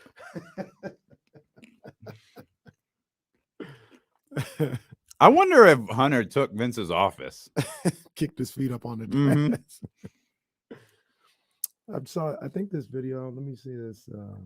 I think, you know how The Rock had like that shark behind him or the dinosaur behind him? I think Vince had one too. Oh my gosh. She cut her hair. Who? Brittney. They made her cut her hair. Yeah, it looks like they made her probably cut her hair. Oh. Like short, like Mhm. gone? Mhm. Mm. That's crazy. She home, man. That's all that matters. man. Yeah, that's all that matters. She's The home. hair will grow back. Yeah, she's home. It's not like she's a high school student competing in a wrestling match and they're going, hey, kid, you got to cut your hair to compete in this wrestling That match. is one of the wildest stories ever. If I would have been that kid's dad, Oh my gosh. I'd still be in. I still be. There wouldn't be no petition to get me out. I'd There ain't still no- be there. There ain't no trade. Yeah. Damn shame what happened to D-Lo. Yeah, ain't no That is crazy. chance. Yo, they be doing that kind of stuff with kids just going to school. That's crazy, dude. Like That's- little second graders. Like, yeah, you can't have this hair at the school. What? Right? Reese got some little twist right now. I wish they would say something over there. He got the twist and the little Beijing spray on the side. I said, hey, that's how you do it. Hey, the That's funny how you thing do is it. he did get some Beijing for his school pictures. You We got took to. We took him to my man. Shout out to my man Steve Jordan, Barber's Dream. You know, everything he got going on over there. That's my man's. And the guy that he went to gave him a little Beijing on the quarters. I Yes. looked at that. I didn't see because I picked him up. I said, "You got Beijing in your hair?" He said, "I don't know." It's not even Beijing anymore. There's just sprays that they put the little card up. Look, That's Chris. It's like I look at it once I had it done to my hair. I look at everything differently now because now every time I watch an episode of Blackish, I look at Anthony Anderson. Like Anthony Anderson's 50. Like that's not his hair. No, that his hair and And the a beard. beard. Is Yeah, crazy. beard is immaculate. The beard is crazy. I had to check myself because I do my own beard and everything. And I was like, man, it don't look like Dre's. Well, it's not going to Yeah. because I don't Dre, have Dre got Miracle Grow and God knows how many thousands of dollars put into that beard. It's a great beard though. it is Him perfect. and Rose got. Oh man, Rose's is perfect. What you want to do is find someone broke who's got a great beard and go up to them and go like, how you do that? Yeah, I don't know any. I don't know. I was about to say I don't know anybody broke. Maybe I don't. I don't know. I'm the brokest person I know. I've been around your family. That's true. That's true. I got the Christmas list from your mom. Like, yes, ma'am. I asked her what she wanted for Christmas yesterday. I was like, come on, man. Wonder if it. Come on, man. What are we Mhm. doing? Yep. If I could, I would. Don't get it twisted, but come on, man. She pointed it out what she wanted. She was like, "Can you get me one of those? That one right there." Okay. All right, Sherilyn Elgrove, you got it. 916-909-1320. Before those are the phone lines if you want to get in and join on the conversation. Before we get back to the Sacramento Kings, Sara Hodges is going to join us. Raiders in action tonight. Talk about that. 49ers chances moving forward. We'll talk Sac State football with Sideline Sara when she joins us coming up in about 20 minutes and some change. Sac State though. Woo! Man, that was a ball game. That was a big one last night, boy. That was a big one. That was a heart stopper last night. They got Coach David Patrick and that Sac State squad got the job done against Denver. Again, Denver's lost 2 games all year. Yeah. Both of them to coach David Patrick and the Sac State Hornets. 8-2 now in the season for Denver in the Summit League, man. That's a good ball club right there. That point guard, I like the way he plays too. But shout out to my mans. Shout out to my man Zach Chappelle. 24 points on the night. Yeah. All in the second half. He had the game tying bucket at the end of regulation and the game winning bucket with 1.6 to go to give them the 2-point win at the Nest last night. It was high drama last night. That was some good stuff. I'm glad you didn't check social media because I had it all over my social media accounts. I know last he would. night. I know he would. I had it It was all gonna over. pop up. You know, one of the things that stuck out to me last night, and this is kind of sad that this is the case, but it really stuck out like a sore thumb. So I'm watching that game, It's and a I'm funny like, analogy. sore Thumb. Like I always never had a sore thumb so sore that it stuck out. I don't even know if I've had a sore thumb before. Never like shut your No, I that'd never be shut crazy. my thumb in the Yeah, car door. that'd be crazy. How would you even do that? I'm so paranoid of that too. Like slamming my That fingers is in the car door. Like I'm so aware. unbearably painful. When- Is that why you oh, got the doors that close themselves? I don't have the doors. The ones that closed open themselves. up, right? Yours open that's up? not mine. Oh, You're mistaking me with your Oh, own car. I thought that was yours. I saw you putting the painting in the car. I was like, oh, his doors open up. Mine don't do that. There was so much maneuvering to get that Oh in my there. God. I said, wait a minute. That is not easy. Wait a minute. How is this going to work? I should have walked over and gave you some pointers. I've had to do it a couple of times. Did you know that you could sleep in your car? Like that lays out to a queen bed? No. Yeah, it does. I hope I never have to. Oh, you camp. Child, They have please. a. I do not camp. They have a. And who takes they- that car out to the wilderness to camp? I don't know. I don't know. They have a. For your car, they have a mattress. What's the difference between my car and your car? I'm talking about your car. Oh, I'm okay. talking. They have I'm good. Like I have a really good mattress at home. Like, and whatever I throw in the back of my car isn't going to be good enough. I for watched that. a YouTube video. I didn't even know the seats went down till like a month ago. Yeah, that's a queen size bed. I figured out how to work some sort of light show before I figured out how to move the freaking seats Shout in that out to car. the light show. Shout out to the light show. But the thing that stuck out like a sore thumb, once again, is that game was officiated really well.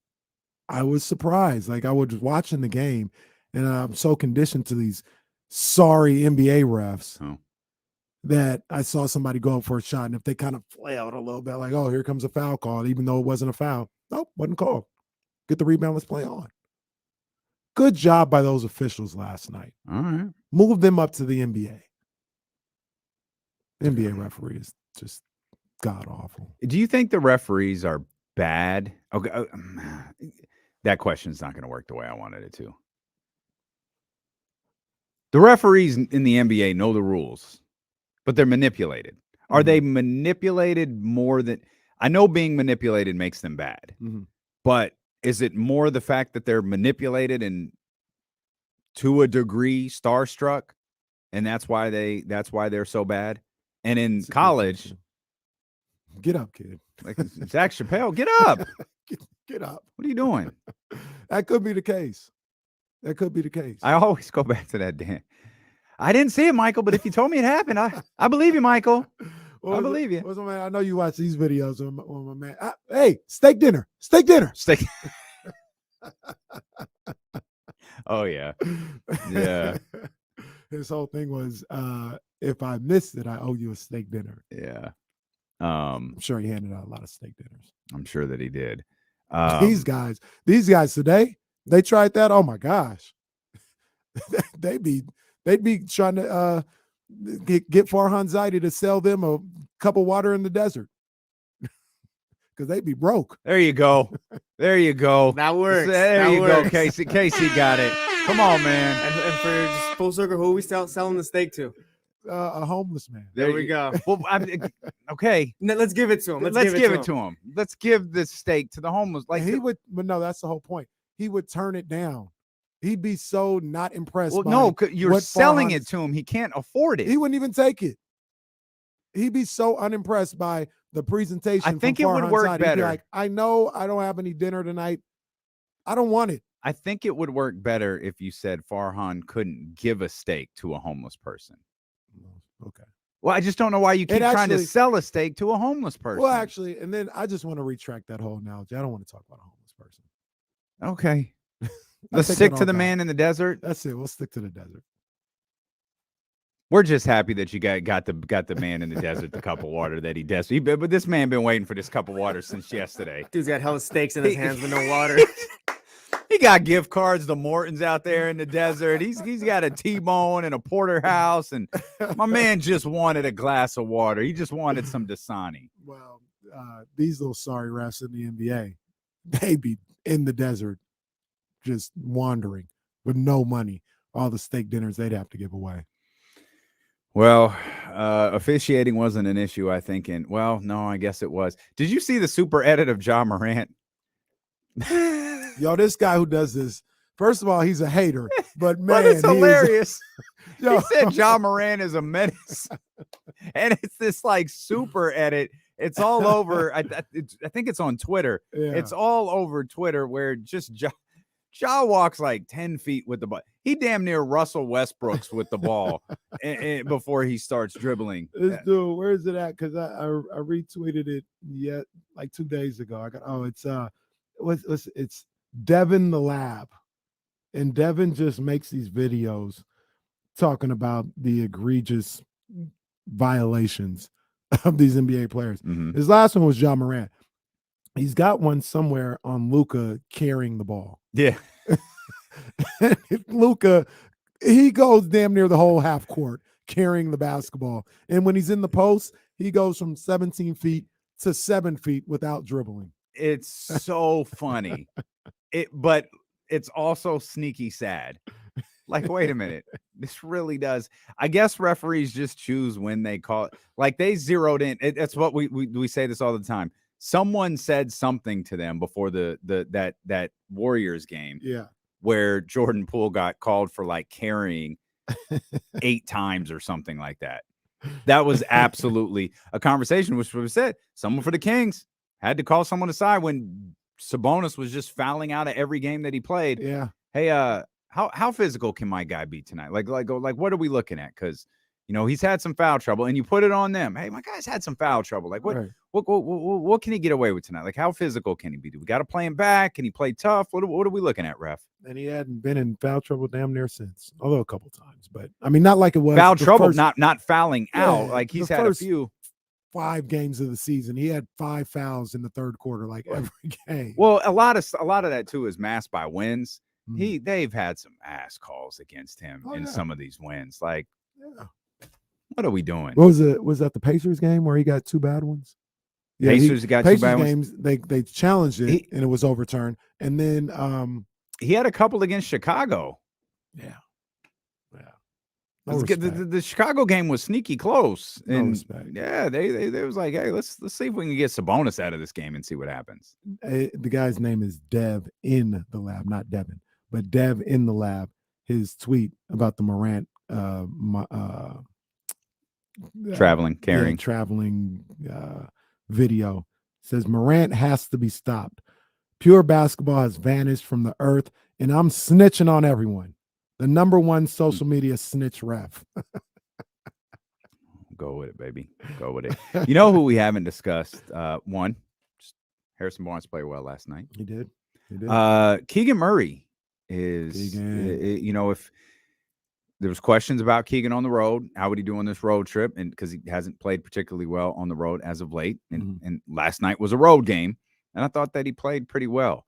In fact, I was really happy with the way Keegan Murray played. And we looked up, he's had a stretch of games now where he's back to scoring in double digits, right? He's back to getting closer to what we saw from him at the very, very beginning of the season.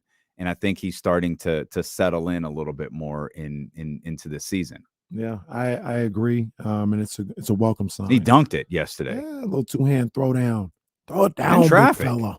Throw it down. I like that from Keegan, though, man. And, it's him, going through his rookie season. Yeah. I think he was so good during the summer and in the preseason, and felt like he barely even missed a shot. I think that's some of the thing with me, and it's unfair to him, is I'm surprised when he's wide open and he misses a three, because that didn't happen for like 3 months. Yeah. Like if he was open, it was going down. Yeah. And then he was human a little bit, and he's not going to make every shot. And then he just wasn't playing well either. But it seems like he's kicking out of all of that. And starting to get more comfortable in his game and his role with this team.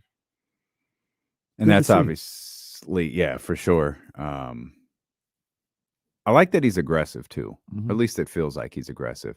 I still think the team as a whole is trying to figure out how to balance everyone's abilities. Malik took 19 shots last It's a night. lot of shots off the bench. It's a lot of shots from my man in 28 minutes. Well, Malik took 19 shots. That was more than anybody on the that wasn't just the most off the bench. That was more than anybody else, period. Like he was trying to find that shot, but I still think, especially with De'Aaron not being, at the higher end of that number you want him to be at, in the 19 to 20 range, they're still trying to figure out I don't think there's we know that there's a effort to get the three, a certain number of threes up. Yeah. And if it's 40 from Malik, then it's 40 from Malik. But their idea is, who's got the shot? Mhm. Let's play our game and find that shot. And if they come from Harrison tonight, if they come from Keegan tonight, actually, again, looking at the numbers from last night's game, there's just not a lot. It wasn't a poorly played game from Sacramento. They just got beat by a better team. So it was. So it was last night. They They got beat by a better didn't team, miss a shot. and their guys, their best creators, didn't have the best game. I'm not gonna say like they played bad or anything like that, but De'Aaron, in terms Malik, of creating, they did. Yeah, they created Creating shots for themselves. Didn't make them. They created I them. don't know that they created shots for other people though, No, which but- I think we're accustomed to. Yeah, but even if you're not going to do that, they had opportunities to make those shots themselves, and they just didn't hit at a high enough level last night. That happens. There's no denigration on those guys for having a night like that. It happens. Well, they should and really that's be that. ashamed of themselves for not stopping Giannis Antetokounmpo. I mean, Like that's really an embarrassment. How do you not stop that guy? it's one thing to have Drew Holiday get 31, but when you let Giannis have 30, Giannis. Yeah. to be honest, I hate when fans say this. Oh, they deserve to lose. Well, shut the hell up. Like, no, just win the game. I don't care about no deserving to lose. But when you let Giannis have 35, you deserve to lose. Okay. I love Giannis. Every time I watch Giannis, like that's the greatest player in the world. And then I'll get away, and then, we'll watch a little Tatum or KD or Steph will do something amazing. Mm-hmm. Oh man, that's really good. And I'll see Giannis. Oh yeah, no, there he is. That's the greatest player in the world right now. I do not think there's a better basketball player on the planet right now than Giannis Antetokounmpo.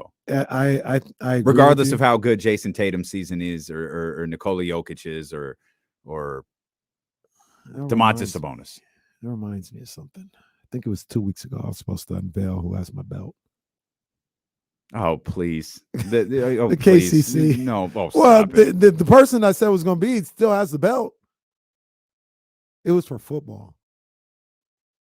Yeah, I don't even who was the last person? Like your whole conference, your whole what is it? The Kenny Caraway. The KCC. Well, what's the third C stand for? Kenny Caraway Championship. Oh, Kenny Caraway. Oh, well, it's in shambles. Like the whole. I don't know if you have a championship committee. I don't know. Like it's you're. I think you has the KCC been tossed? KCC. It's like when Lendra Blaze took the title to WCW. That's what it is. Yeah. And threw it in the trash. I think it was or something like that.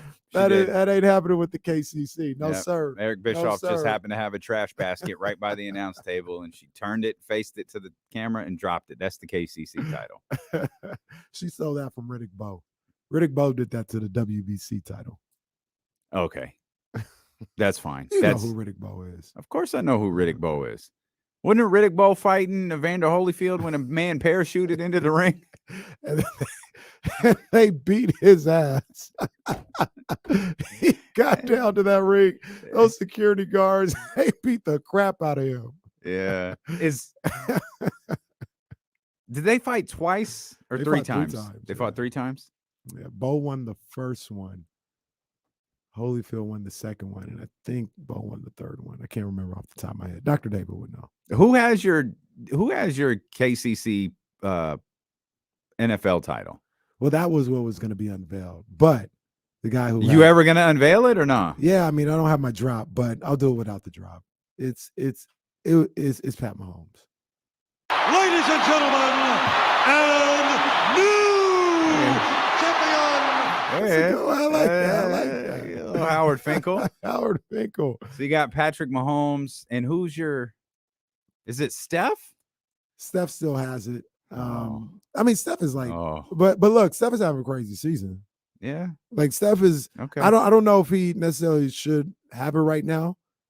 Maybe Saturday marks the title But you're change. gonna forget. You're gonna give it back to Bob Backlund on Saturday? Or? Well, wait a minute. Speaking of Bob Backlund, do you have a title change to announce? That's your guy. For NBA? Yeah. No, my title's been on Giannis since last year, even when So Tatum is was in mine. the finals. Yeah, it's still on Giannis. I moved around. I don't know. Tatum's having a a run. Tatum. This is your crazy chance. right Go win something, and I'll give him. The Oh wow. Wow. Wow. So you just Wow. so we can't do nothing till WrestleMania, huh? Wow. You can do what you want. My title's on Giannis right now. We can't do nothing till WrestleMania. Giannis is having a Roman Reigns run with our titles. Why do I Not even yours. Why do I Yours- even need to watch Survivor Series then? Yours Why? bounces all over the place like it's WCW in 2000. What's the point of watching War Games? You Ain't nothing never gonna know. happen. Things get no. Like, why would you think something would happen at War Games? Like you up here hyping Saturday's game. It's because you got it on Steph Curry. Like, come on, man. You know, I'm really hyping. You know because- Steph Curry's not the best player in basketball right now. I mean, I think Giannis You've left is. it on I Steph think for a Giannis is, while, but Steph too. is good. The Warriors think. I shouldn't say they No, stink, Steph is amazing. but Steph is. Them numbers are still crazy. Steph is. We talk about Luka and the Mavericks, and one ankle rolled away. Who? Oh, The man. Warriors. The Warriors Oh, gonna God. be in Wembanyama. One ankle roll away, and Draymond and Clay probably don't play another game. One ankle, 3 DNPs. Right. They gonna be in them Wembanyama, and just their luck. Let it happen. Watch it happen. I mean, I don't hope Steph gets hurt, but watch it happen. Something happens, and then they give up on the season, and they get Wembanyama. Yeah, they go to turn that envelope over, and the number 1 draft pick. No. I'll be done with the No. NBA. I'm done. No. Hey, get these cards. Everybody back in the room.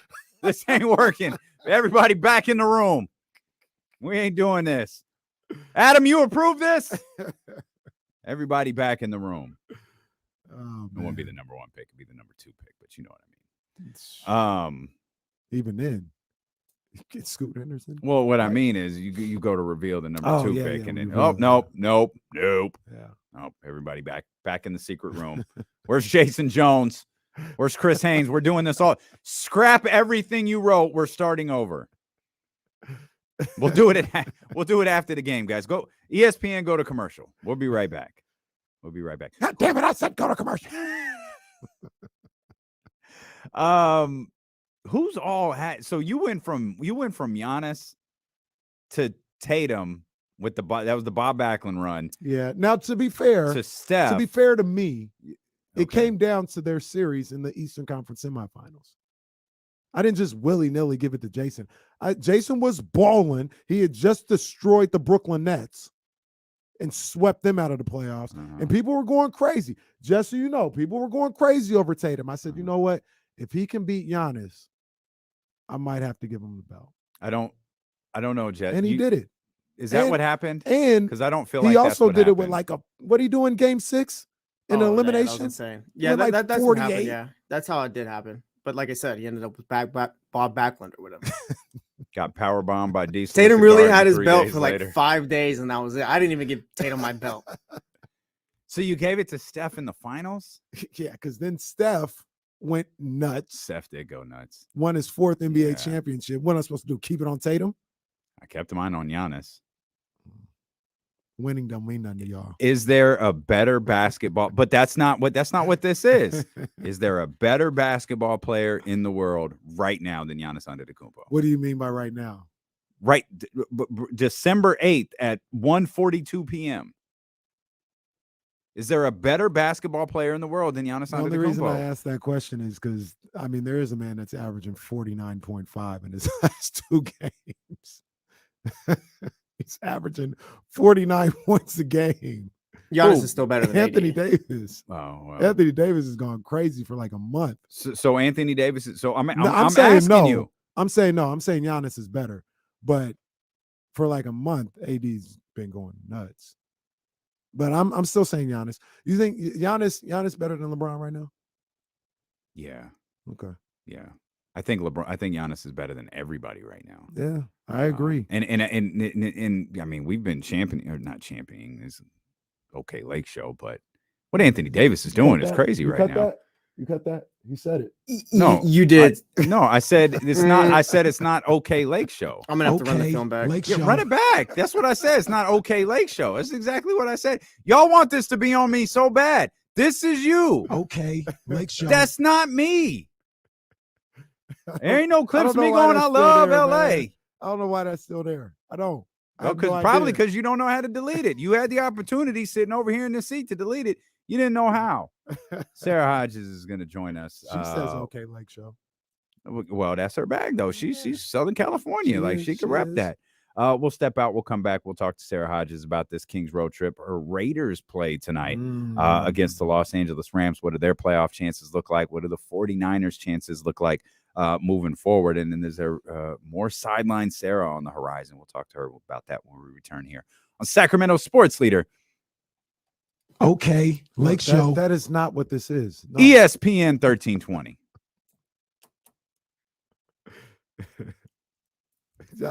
Y'all stop calling that man street clothes, man. Yeah, stop that. Stop calling him street Stop clothes. that.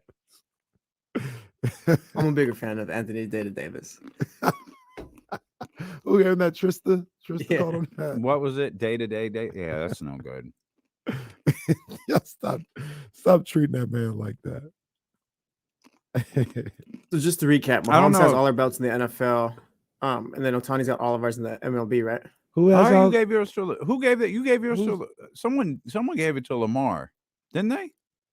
Wasn't that you? Oh, maybe I have to switch mine in the NFL then. You gave yours to Lamar. And we got Mahomes. Yeah. Yeah.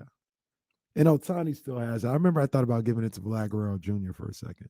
All right, house show. I just gave it to Mahomes too. There. House show. The house show title change. The house show title change. Let's bring our. Did anybody go see Adam Sandler last night in the chat? No. What is that? Are we doing the show with the music in the background? Oh, can you hear it? Is it loud? Oh yeah, bro, we can hear it. It's Christmas music. You guys want to see? I decorated. If it ain't Mariah Carey, I don't want to hear it. Well, no, I take Boyz that back. II Men. Boyz II Men. Hold Chris on. Brown with the, Yeah, this Chris Let me Brown. take you guys. Wow. wow. Man, Look at Sarah, my tree. Yo, that is pretty fly. Let me zoom in a little closer for y'all Did to your see. people- Did your people do is that a tree that you pack up and put away? No, this is a real tree. I got it flocked, but it's like a different type of flock. It's like it makes it look like there's like real snow on the tree. That's phenomenal. That's dope. And there's I a like little, it. yeah, so, you know. Sarah's rich. She Hey, is. No, did your people- yes. did your people do the fireplace? My brother did it for me. That's nice. That's really Yeah. That is nice. nice. Wow. He also did the backsplash too for me. I like And it. then man. Yes, I noticed they match, right? Yeah, we painted yeah, they match. I did have something different, but I didn't like it, so we changed it. But I painted all of these myself and installed these knobs myself. That's dope. Okay, See big you. time. I see you, HGTV Sarah. Y'all, what is up? I hope Troy Taylor. Yeah, look at that doesn't chair. Oh, Even the that's what I'm chair saying, is the nice. That- Jesus. that's not no steel chair. no, No. man, look at It's that. really not that nice, I Thank promise. you. Y'all give me way too much credit. It's Man. wild out here. The Sara Hodges in Man. I decorated that all last night. Like, that's just the type of person I am where once I start, I can't stop. I wish I was more into decorating for Christmas, but I'm not. I want to. There's more I want to do. I just don't. I want to get more lights. I ain't putting anything outside. I ain't doing that. I mean, I want to decorate more too. But it all It looks so just- nice, but I can't get out of my head. This is only going to be up for 3 weeks. facts. That's it. Why? That's am I what's putting it beautiful together? about it. For 51 Yes. or not 51. But It's like Christmas every year. Like, when I'm unboxing my stuff, I'm like, oh my gosh, I forgot I had this. Like, it's exciting. Do you buy a new ornament every year, like a year ornament? I don't, but I wish I was better about it. But like, I have like ornaments. Like when I lived in other states, like Mississippi, Alabama, like I would make sure that I would get like Christmas time, like ornaments. Like I have like Mississippi. I have like obviously like the Auburn ornament I just showed you. I don't know if you saw it. And then I have Alabama just to represent. And You gotta get you a Jackson State joint. gotta get me a Sac State before Sac State. they're irrelevant again. Never gonna happen. Never gonna happen. They're we're never a going back to destination a- job now. Never. We might get Hey, Coach man. Smart.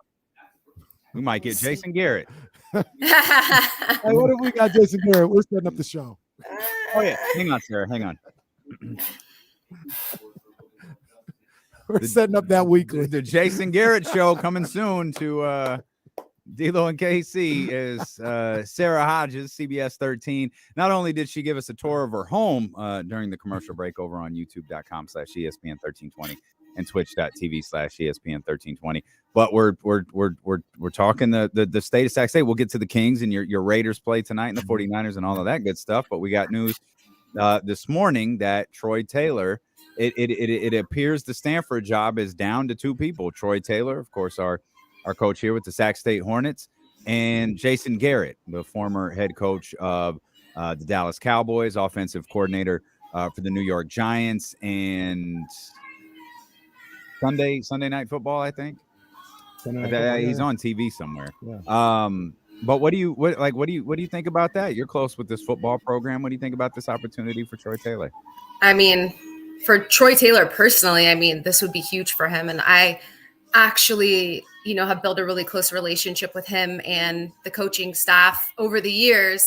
But this would hurt for Sac State, obviously. Can you guys not hang on, hear me bro. or something? No, bro, did you forget to turn the music down? Oh my gosh, I may have. I got so distracted showing y'all my my decorations. Hold on. It's right here. That's all right. We're professionals. We'll cover for you. That's okay. We got Sarah was showing us her tree and her fireplace Beautiful and all that. tree. The tree reason looks she got crazy. everything in the house is gorgeous. Yeah, It's immaculately done. But she was getting up to turn the Christmas music down, and I realized when she sat back down, we forgot to turn the Christmas music. That's all right. It's Christmas time. She's gonna yank the TV that's- off the wall. This is hilarious. Oh man, that's what happens. Oh, Christmas time, the music don't shut off. Yeah, and who's the other one that that did? We were talking No, about. funny great because like I'm Christmas sitting here songs. talking and I'm like, what? Do I have something on my face? Like, is something going No, on? no. Like, It's whoever that was singing. But who's the one? Is it the Temptations who do a great Christmas song? And obviously Mike the Jackson 5 did a great Santa one. Claus is coming to town. Like there's some great ones. Santa Yeah, Claus the is coming Temptations. to The town. Temptations. Elvis that one. Presley, like so many good Well, ones. that's Well, not no, mine. no. That's in your house. I just let it ride. I'm not I don't discriminate. I'll have Justin Bieber on here. I never listen to him, but I like the whoever's making Christmas music is fine with me. I'm not mad at the beat. Drew I Hill like got a those. version of Those my boys this right Christmas. there. Those my Yeah. boys. Yeah. But should we get back to it? Sac State. No, that's fine. This is on brand with the show. Okay, you're Sac State and Troy Taylor. Yeah, I mean, personally, obviously, I've been close with Coach Taylor over the years. So personally, for him, like this would be huge, and I would be so ecstatic for him. Except I know what this would mean for Sac State. I mean, just what he's accomplished in his 4 years here. 3 Big Sky championships, 3 straight trips to the postseason, and let's be real, like Sac State wasn't relevant. It's not like he put them back on the map. Like he literally put Sac State on the map as far as like football goes. And so like, Division II, they had some success, but in the Division I era, like he's really been it. And he has given, you guys know, not just Sac State the spark, but the city of Sacramento a spark. So, from that standpoint, obviously just extremely bittersweet. I have decided like not to come out and talk about the narratives that I've heard, just because I haven't got a confirmation from coach yet on, what exactly is happening. And, we have a pretty close relationship, and I'm confident that he's going to let me know when he's ready. They have a big game to prepare for tomorrow night, and obviously they don't want any distractions. This is clearly a huge distraction. You could imagine being a player, hearing this. So it's, like I said, it's going to be bittersweet. Bittersweet is how I'm going to put it. I don't think it's as big of a distraction as we make it out to be. Like I don't know. You're closer to the team than I am. Mm-hmm. I'm guessing those dudes, and this ties into what Casey you were saying about Dion the other day. These dudes love Troy Taylor. Mm-hmm. Yeah. If this is it, they're gonna ball out for him. Right. If this run is the last run, and no one wants tomorrow's game to be the last game, but if this run is the last run, they're going to do all they can to make sure that if there is legitimacy to this rumor, and if Coach Taylor really is leaving or does wind up leaving to go to Stanford, that he leaves with a national championship.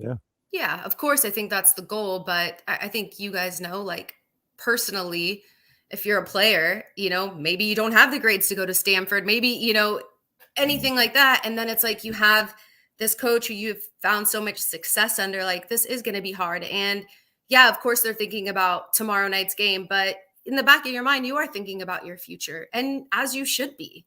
A lot of these guys, came to Sac State because of Troy Taylor and the type of coach that he is. So as much as like, I think that we would like to overlook it, I think for players personally, like, this is a really big deal.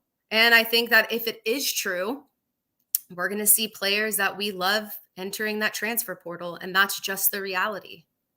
Yeah, for sure. I one of the things that I think about too, a lot of the times when these things happen, and they absolutely could be a bit of a distraction. And you talk about the coach and him possibly leaving and all this other stuff, but I always think about it like this, and I was never in this situation, but the bottom line is, if I'm a player, well, all right, he's got what he's got going on. I want to win because I want to win. Mm-hmm. I'm in the playoffs right now. You know what I mean? So, yeah, he got what's going on, but I want to win a championship. And all right, that's what he's got going on. We'll deal with that afterwards. But right now, I want to win a championship. And I think that maybe, I hope at least that's the way some of these players are kind of going about it. I think that they are for the most part, but at the same time, like, these are kids. So, we're adults, and they're probably not going to be able to help but think about it. I mean, I'm not saying that they're not going to go out there and give their best effort. Of course, they want to win too, but to say it's not in the back of their minds, it certainly is. Mm-hmm.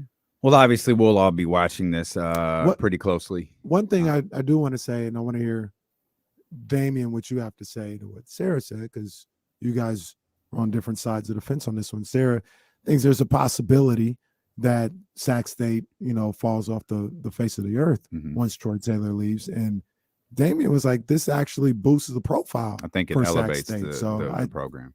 I hope so. Yeah. I hope so. Yeah, I mean it's. I think it's easy to feel the way Sara does, because obviously the turnaround is. I mean, Sara said this perfectly. You didn't put them back on the map, like you put them on the map. Yeah. And to me, like, and look what you did, potentially. Yo, they came to Sac State to get the Stanford head coach. Oh, okay. And to me, it elevates this program a little bit, and it obviously puts a lot of pressure on, the athletic director and that department and the board to go. You have to hire your next guy. Better be as perfect as that Troy Taylor hire was. And you have to think about just how he found the success, and that was by recruiting in his own backyard. I don't know the exact numbers, but I know in between UC Davis and Sac State, it was 60 plus local players on that roster. And so, the thing about all these local guys, Troy Taylor has their respect, so the way he was able to do it was just super special. And, you go and shop for a guy maybe from somewhere else. I'm not saying that they can't find success, but this is just such a great story. So much fun to be a part of. Just watching all these guys that I covered in high school, now find so much success at Sac State, who, went through school without having any offers. And here comes Sac State, Cameron Scadaboo, and just absolutely embarrasses defenses. And, you're like, oh, nobody offered this kid. And so it's those stories. It's the local angle. It's, watching those guys find success. Who knows if Troy Taylor didn't come around, if Cameron Scadaboo would have been given an opportunity like this. Yeah, for sure. And if Stanford is listening, you just explained to them why Coach Taylor is the hire and not Jason Garrett. Yeah. Oh yeah, absolutely. That speech from Sara Hodges is exactly why Coach Taylor should get the job and not Jason Garrett. Yeah, he recognizes talent, where other people may not. They're always looking for the 5-star. And I think Coach Taylor does a great job of looking at a guy that is maybe a diamond in the rough and like doing everything that needs to be done to clean off that diamond so it could shine bright. And he's done that with a number of different guys on this Sac State team. I will say this though, before we change the subject, because I'm sure you guys are going to here in a second, but if he does, and if Stanford ends up hiring him, and let's just say it's tomorrow that the news breaks or whatnot, he's not going to be out of here until this run is over. He's all class. He's going to be here to ride this thing out to the very end. I mean, this is not coming from Coach Taylor. I want to clarify, this is my opinion of him as a person. I just don't see him just up and leaving. Like he's gonna ride this thing out until the end. So completely agree. Sure. Completely agree. You're listening to D-Lo and Casey on KIFM West Sacramento 98.5 FM, KRXQ HD2 Sacramento, ESPN 1320, driven by last year's Elk Grove Dodge. Always live on the free Odyssey app, live on Twitch, YouTube, and Twitter as well. Your Raiders in action tonight against the Los Angeles Rams. 3 straight wins. Y'all, I already feel sick to my stomach. It's so embarrassing that I'm like this. I wish I wasn't. I wish that I just didn't care or was the type of fan where I'm but I'm not. I am so invested. And especially now that we're making this late run and all of a sudden hey, are we back at this playoff conversation? Now I'm even more sick to my stomach. I woke up sick to my stomach over this because who knows how this game's gonna play out? I mean, we're in an effort to make you vomit, you're not really back in the playoff run.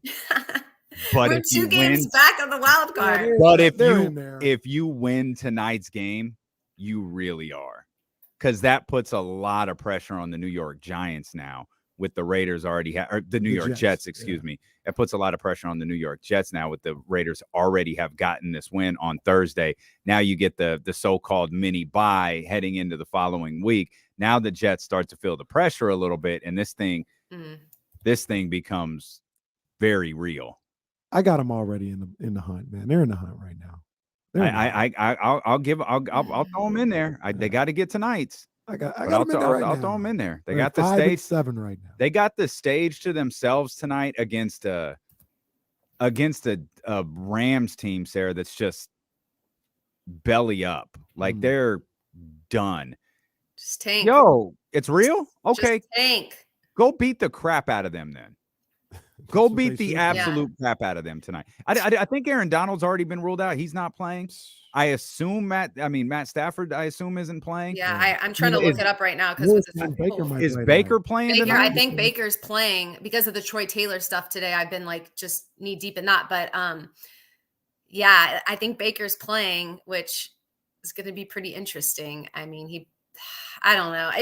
You know how these things go with the Raiders. That's just what's so scary about it is the teams that they should just beat no problem, they end up either losing to or having to come back and stress me the heck out just to get the win, or have a huge lead and then lose it. But the way that we've been playing, I really do feel there is momentum with it. And you see that on the defensive side of things. And I'll start there. Like, listen, Devontae Adams, him showing out, like, that's expected. Like, we expected that all year. You know what I mean? And Derek Carr, you're efficient enough of a quarterback to get it to him. And that's literally your job. The defense, I was always a little concerned about going into the season. So the fact that they've really been able to step up over these last 3 games, and the fact that we've been feeding the ball to Josh Jacobs and we're finding success doing that as well. Like, just all of those things make me feel pretty good. I hate seeing that we're the 6.5 point favorite, or at least at last check, that's what we were, just because, you know, the way my team is, it's just say we're the underdog. Please just do me that favor.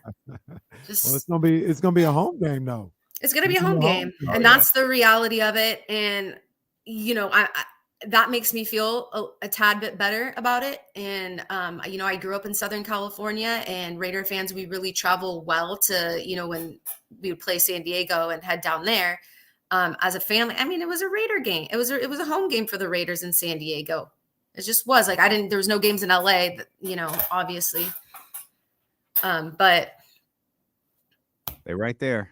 They're right there. They're in the hunt. Got to get it done tonight. What do you think of the 49ers? They've obviously have had a dramatic couple of days. Brock Purdy stepping in to be the 3rd starting quarterback for the team this year, and all indications are coming out of both of these practices today.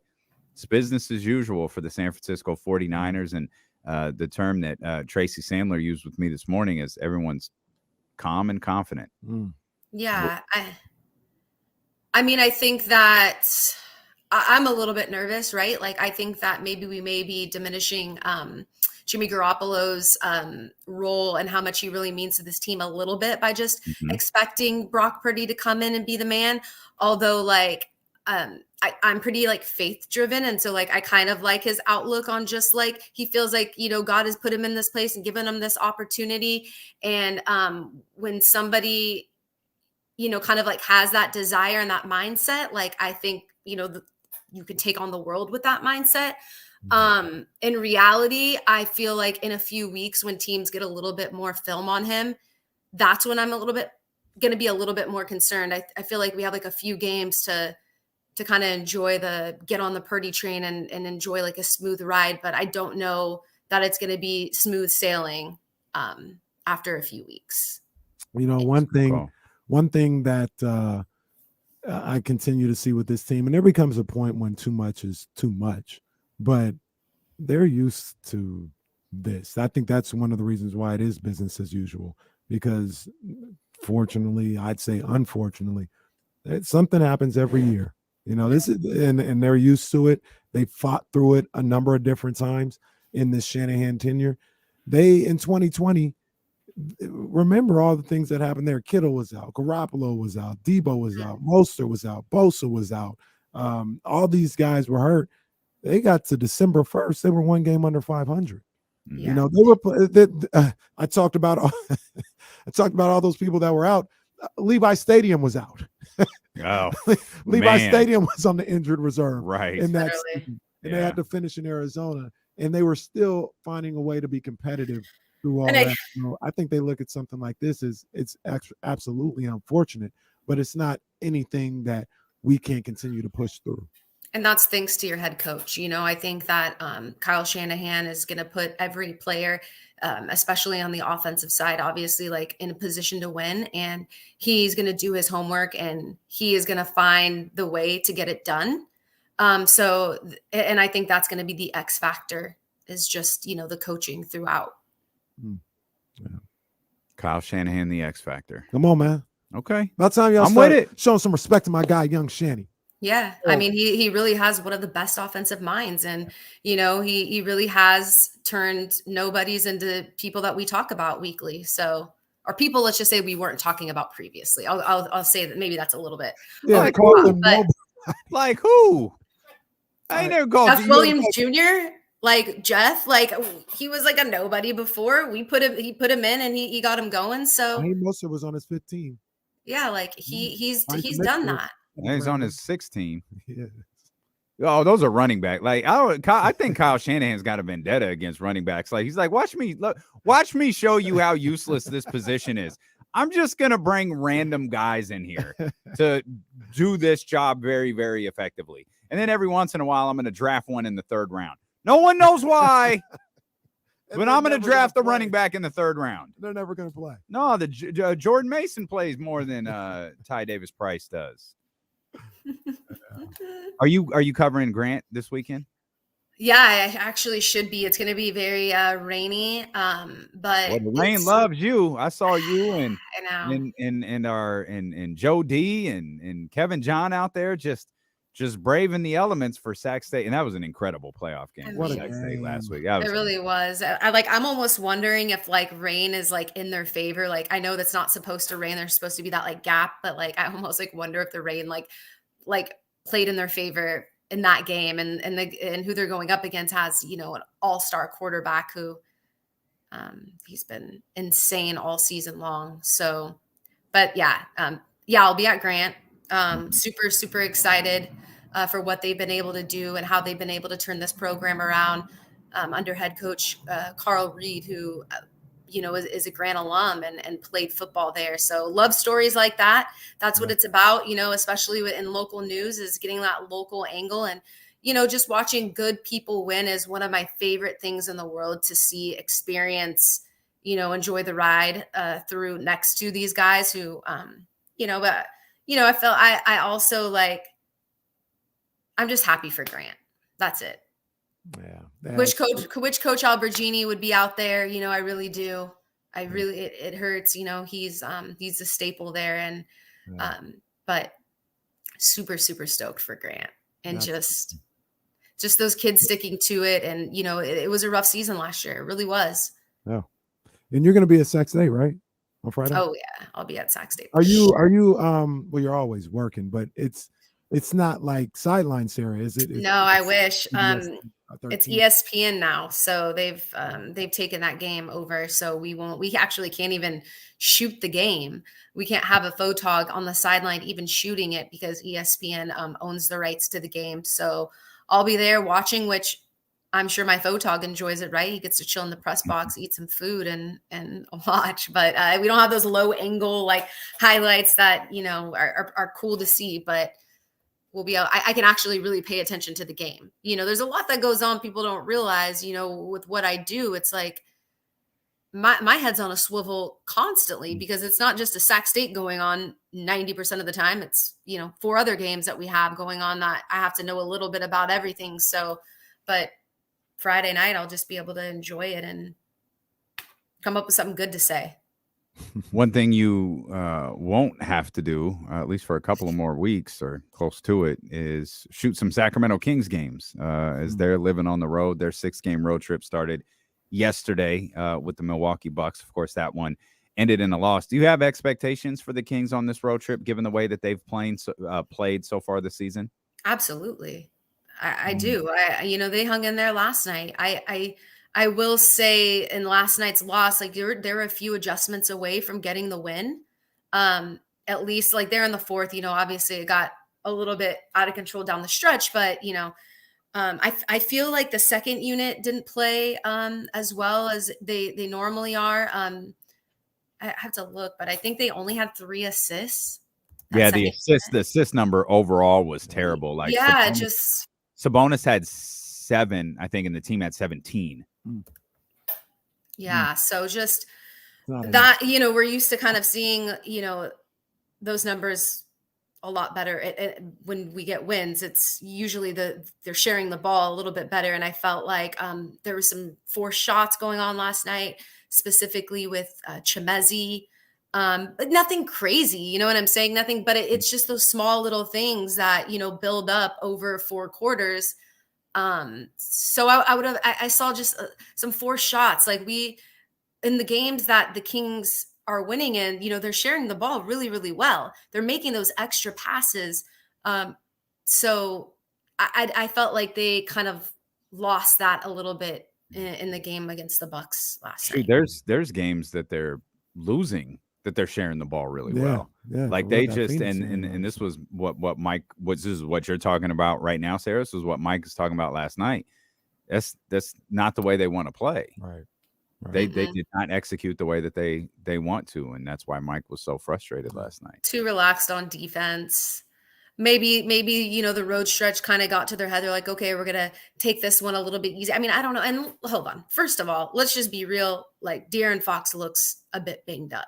That's not the entire issue here, because they've gotten wins without him, putting up a lot of points and being that effective. But you are playing against the Bucks, and you kind of need your best player on the floor to be playing at his highest potential. So I think that has something to do with it too. I do think De'Aaron's a bit banged up. He's not as explosive as what we've been seeing throughout the first 20 something games of the season. Well, really, let's say 17, because it's been a few games now that he has looked slower than norm. Yeah, I think we're up to 7 at this point. Sarah, we appreciate you. Go back to listening to your Christmas turn music. the Christmas music back up. Make some gingerbread cookies. I gotta leave for work. Oh, okay. Well, go to work then. You got a huge weekend ahead. We'll be tuned in. We appreciate you as always. I appreciate you guys so much. Seriously. Thank you. Thank you. That's Sara Hodges right there. Off to the CBS studios again. A big weekend ahead with CBS studios, where they be like, "What the hell are you doing?" Well, that's your fault. Like Casey said, I'm going to do the show in person. Word. Good for you. Next day. Wasn't supposed to be there. Yep. Hey, Sarah texts me on Sunday. She's like, "Hey, can you do Sports Extra on Zoom?" Yeah. Got to be specific with Casey. Those are the rules. We'll step out. We'll come back. We'll talk a little bit more about the De'Aaron Fox stuff. Phone lines are open for you. We're feeling neglected. Haven't heard from you today. 916-909-1320. Hey, college football playoff is set. Hey, let's go. Steelo and KC here on Sacramento Sports Leader, ESPN 1320. All right, man. Little 13th round action coming up here. Just because I feel like I've neglected the sport of boxing for a while. Kenny hates boxing. Let me get the timer right. Hold on. All right, there we go. 3, 2, 1. 13th round with your main man, Kenny Caraway. Shout out to my people over at Meister Watch. Ryan, Jovan, my people over there. You already know what the vibes are. Shout out to my people over at Jordan Brand. Big ups to them, man. Jumpman 23. Shout out to my man, the Dope Ones, doing what he does, man. They all show love for the brand, man, and show love for the movement. World of boxing, they got a little bit going on this weekend. Last weekend, I talked about Tyson Fury fought. Nobody really cared about that fight, but he won. He did what he had to do. A couple other fights that nobody really cares about, but we'll have our eyes on them, right? ESPN, they got a card highlighted by Teofimo Lopez. They're going to be fighting in New York City in the Garden, I think, the theater, but they're in the Garden. He'll be going up against Sandor Martin in a 12-round junior welterweight bout. Then you also got Big Baby Jared Anderson. He's going to be fighting in a 10-round bout in the heavyweight division. I want to see what he's able to do. They got some things going on ESPN, but one of the things everybody's going to be looking for is they're going to be looking at Nebraska, Omaha, Nebraska, and BLK Prime and their pay-per-view with Terrence Bud Crawford going up against David Abians. I always say his name wrong. David A. You already know what it is. I don't want to mess it up. But, Terrence Crawford is in action. And the whole debacle that took place with the fallout between him and Spence had led to this, where he's fighting this Saturday on BLK Prime. And I fully expect him to just dog out this guy and handle business. And then we'll see what we have after that. We'll see what happens. Part of me believes that I don't think that fight's ever going to happen, but we'll see.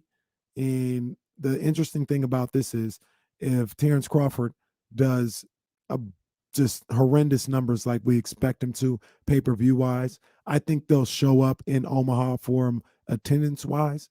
But if the pay-per-view numbers are atrocious like we expect them, that's a little bit of a loss for him in a negotiating tool going up against Errol Spence in a potential fight. So we'll see how it all plays out, man. Teofimo, Bud Crawford this weekend, and that's the 13th round. I'm not getting that fight. You getting that fight, Jesse? We don't pay for fights anymore. Shout out Dana White. Nah, man. I ain't getting that fight. The other crazy thing about that is I don't even know how to get that fight. Like, I think it's on an app, and it's a mess. That one's a mess. But I'll say this. Look, man, he got paid. And that's what he was trying to do with this one, and get a guaranteed bag and whatever. He got paid, man. I ain't going to disparage nobody for getting a bag. Go ahead and get your bag, especially in the sport of boxing. You get $8 million to fight nobody. Hey, man, do what you do.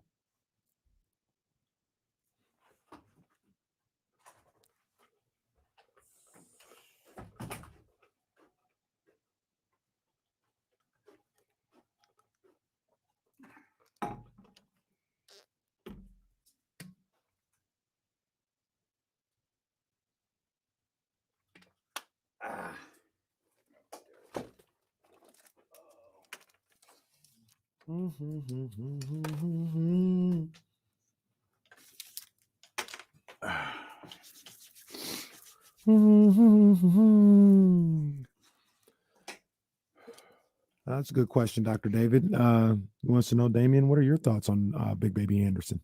Yeah. Hey, that's what Damian says every time. Yeah. Why not? It works every time too. Why not?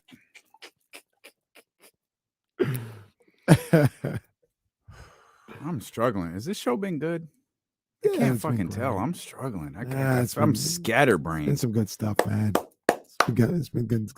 Jay Hardaway, we're gonna hold off on this being official because he's the guy. Didn't he tell us Tank was fighting Rolly again?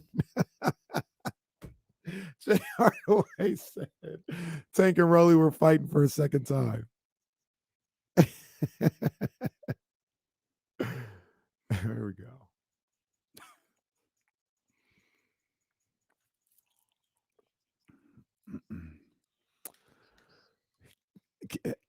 Can I address my guy Matt Kim in the chat? He says, "Yo, Casey knows to find the most obscure community college basketball game, but can't find this fight." I didn't say I couldn't find it. I said I wasn't buying it. There's a difference. And we'll just let that live out there, and you can determine what that means for yourself. That's all I said. I said I wasn't buying it. I didn't even say I was going to watch it or not. I may or may not. I just said I wasn't buying it. I'm just mad I don't have the links to watch that stuff. I'm the idiot that buys them. There are still fights that I buy. I'll buy AEW pay-per-views. I'll support them. Yeah. Like I mean, their shows are usually good. I don't buy all of them, but I mean, and I don't mean like I don't buy all of them, but I watch all of them. Yeah. No, if I don't buy it, I don't see it. I am a believer in supporting, people that are putting out good products and people that you like. I don't have a huge problem with like paying for pay-per-view. Like I like Tank Davis. Part of it is going to be I'm going to be away from the house for his next fight, but I'll buy the pay-per-view so I can go back and watch it later. But even if I wasn't, when's that? January 7th. Okay. So that's why is that? Are we somewhere on January 7th? Yeah, we're all over the place. That's Trista's weekend. Oh, that's right. I was like, why is that day sticking out of my head? Oh yeah. That's the day. I've been preparing for that for weeks now. Like, hey, gonna need you to watch Sprout this night. I'm gonna have to sleep in a couple of days prior. Might not be home for a few days. Apparently we're going to Santa Clara the next day. Haven't broke that to the wife yet. Well, somebody will tell her. Hey, I'm gonna go get some milk real quick. KC can't go. It's gonna rain. Oh, that is the wildest thing you've ever said. And watch what happens when it rains on January. I was so happy you tried to get us out of that. Watch I what was like, happens. she ain't said one word about the Lakers game or She's about like, yeah, that. we're going. Like, wait, I thought we were just gonna show you around Sacramento. It's I like think we 9 could hours away. Chatty House. Let's try to talk her out of going to San Francisco. Like, get in the ads, get in the mentions. Nobody's even gonna play that day. Like, who wants to go see the 49ers and the Cardinals in January? The NFL West will already be NFC West already gonna be wrapped up. They'll really use that week as here's their a bye. question. I'm dead serious. I was thinking about this weekend. Dead serious. Hey, who do you think's coaching the Arizona Cardinals January 7th? Jim Tomsula. Okay, because I know who I think's not coaching the Arizona Cardinals on January 7th. Yo, this thing's really over. This thing really about to end with that group. It is. Wow. Hey, who's more of a problem, Kyler Murray or Trae Young? Oh, I'm gonna go. Didn't Kyler Murray last week say something to the effect of like, yeah, schematically we're kind of. He didn't say something to that. He said that. What did he say exactly. What did he say exactly, Jesse? He said schematically we're effed. Yeah. Jeez. I'm gonna go Trae Young though, because this thing with Kyler Murray is in Cliff Kingsbury. It's clearly you told your coach to calm the F down like he was a child. Like you literally spoke to your coach like he was a child. Boy, oh boy. Furniture would have, iPads would have been moving on that sideline if I was the coach. Did you I think see, their surfaces. You know, surfaces would have been moving. Do you know, what's my show? Last Chance U. And you know, did you see that series at all? Yes. Did you see the series when they went to Kansas and the white head coach who was I don't think so. Crazy. You familiar with him, Jesse? I don't know too much about him. I think I've seen his tweets and stuff like that or something. Yeah, he's every time Kyler breathes, he is cursing him out on Twitter. Mm. And that one set him off, what you talked about when he told Kingsbury to calm the F down. Mm-hmm. Coach Brown is his name. He went he made a video for that one. He didn't even tweet. He made a video. I don't know. It's crazy too, because Cliff Kingsbury was brought in there for Kyler Murray. Yeah. It was the whole point in this. Well, Kingsbury came in and then he said, to hell with your quarterback, I'm gonna go get Kyler. It was Rosen. Yeah. Said to hell with Rosen. Yeah. Rosen was the what, 10th overall draft pick the year before? Mm-hmm. That's crazy. That's crazy. And remember the COVID year they started off like 9-1 or something like that. Yeah, they were on fire. Yeah, and but this feels like this absolutely feels like it's over. Like it's very, very over. These things with Kyler keep coming up in my head. Just trying to drag our asses to watch Jim Tomsula coach the Cardinals January 7th. Bro, the Niners are going to treat that as their bye because they're going to play wild card weekend at the worst stadium in the NFL. And Josh Johnson is going to be starting and throwing to Ray McLeod. Oh, not the worst stadium, worst location. And Davis Price is going to actually play that game. Yeah, right. There's a better chance of Jim Tomsula coaching the Cardinals and Ty Davis Price actually playing a football game. These Kyler moments. Can't wait till he's waived next year, just out of nowhere. What? All right. Well, remember when in the playoff game when they were losing to the Rams, and I think it was Eli. It was either Eli or Peyton, or no, it was Russell Wilson because he was on the Peyton cast or the Manning cast. Oh, and he goes, "If that was me right now, I'd be going up and down saying, "Come on, guys, we're still here." And they got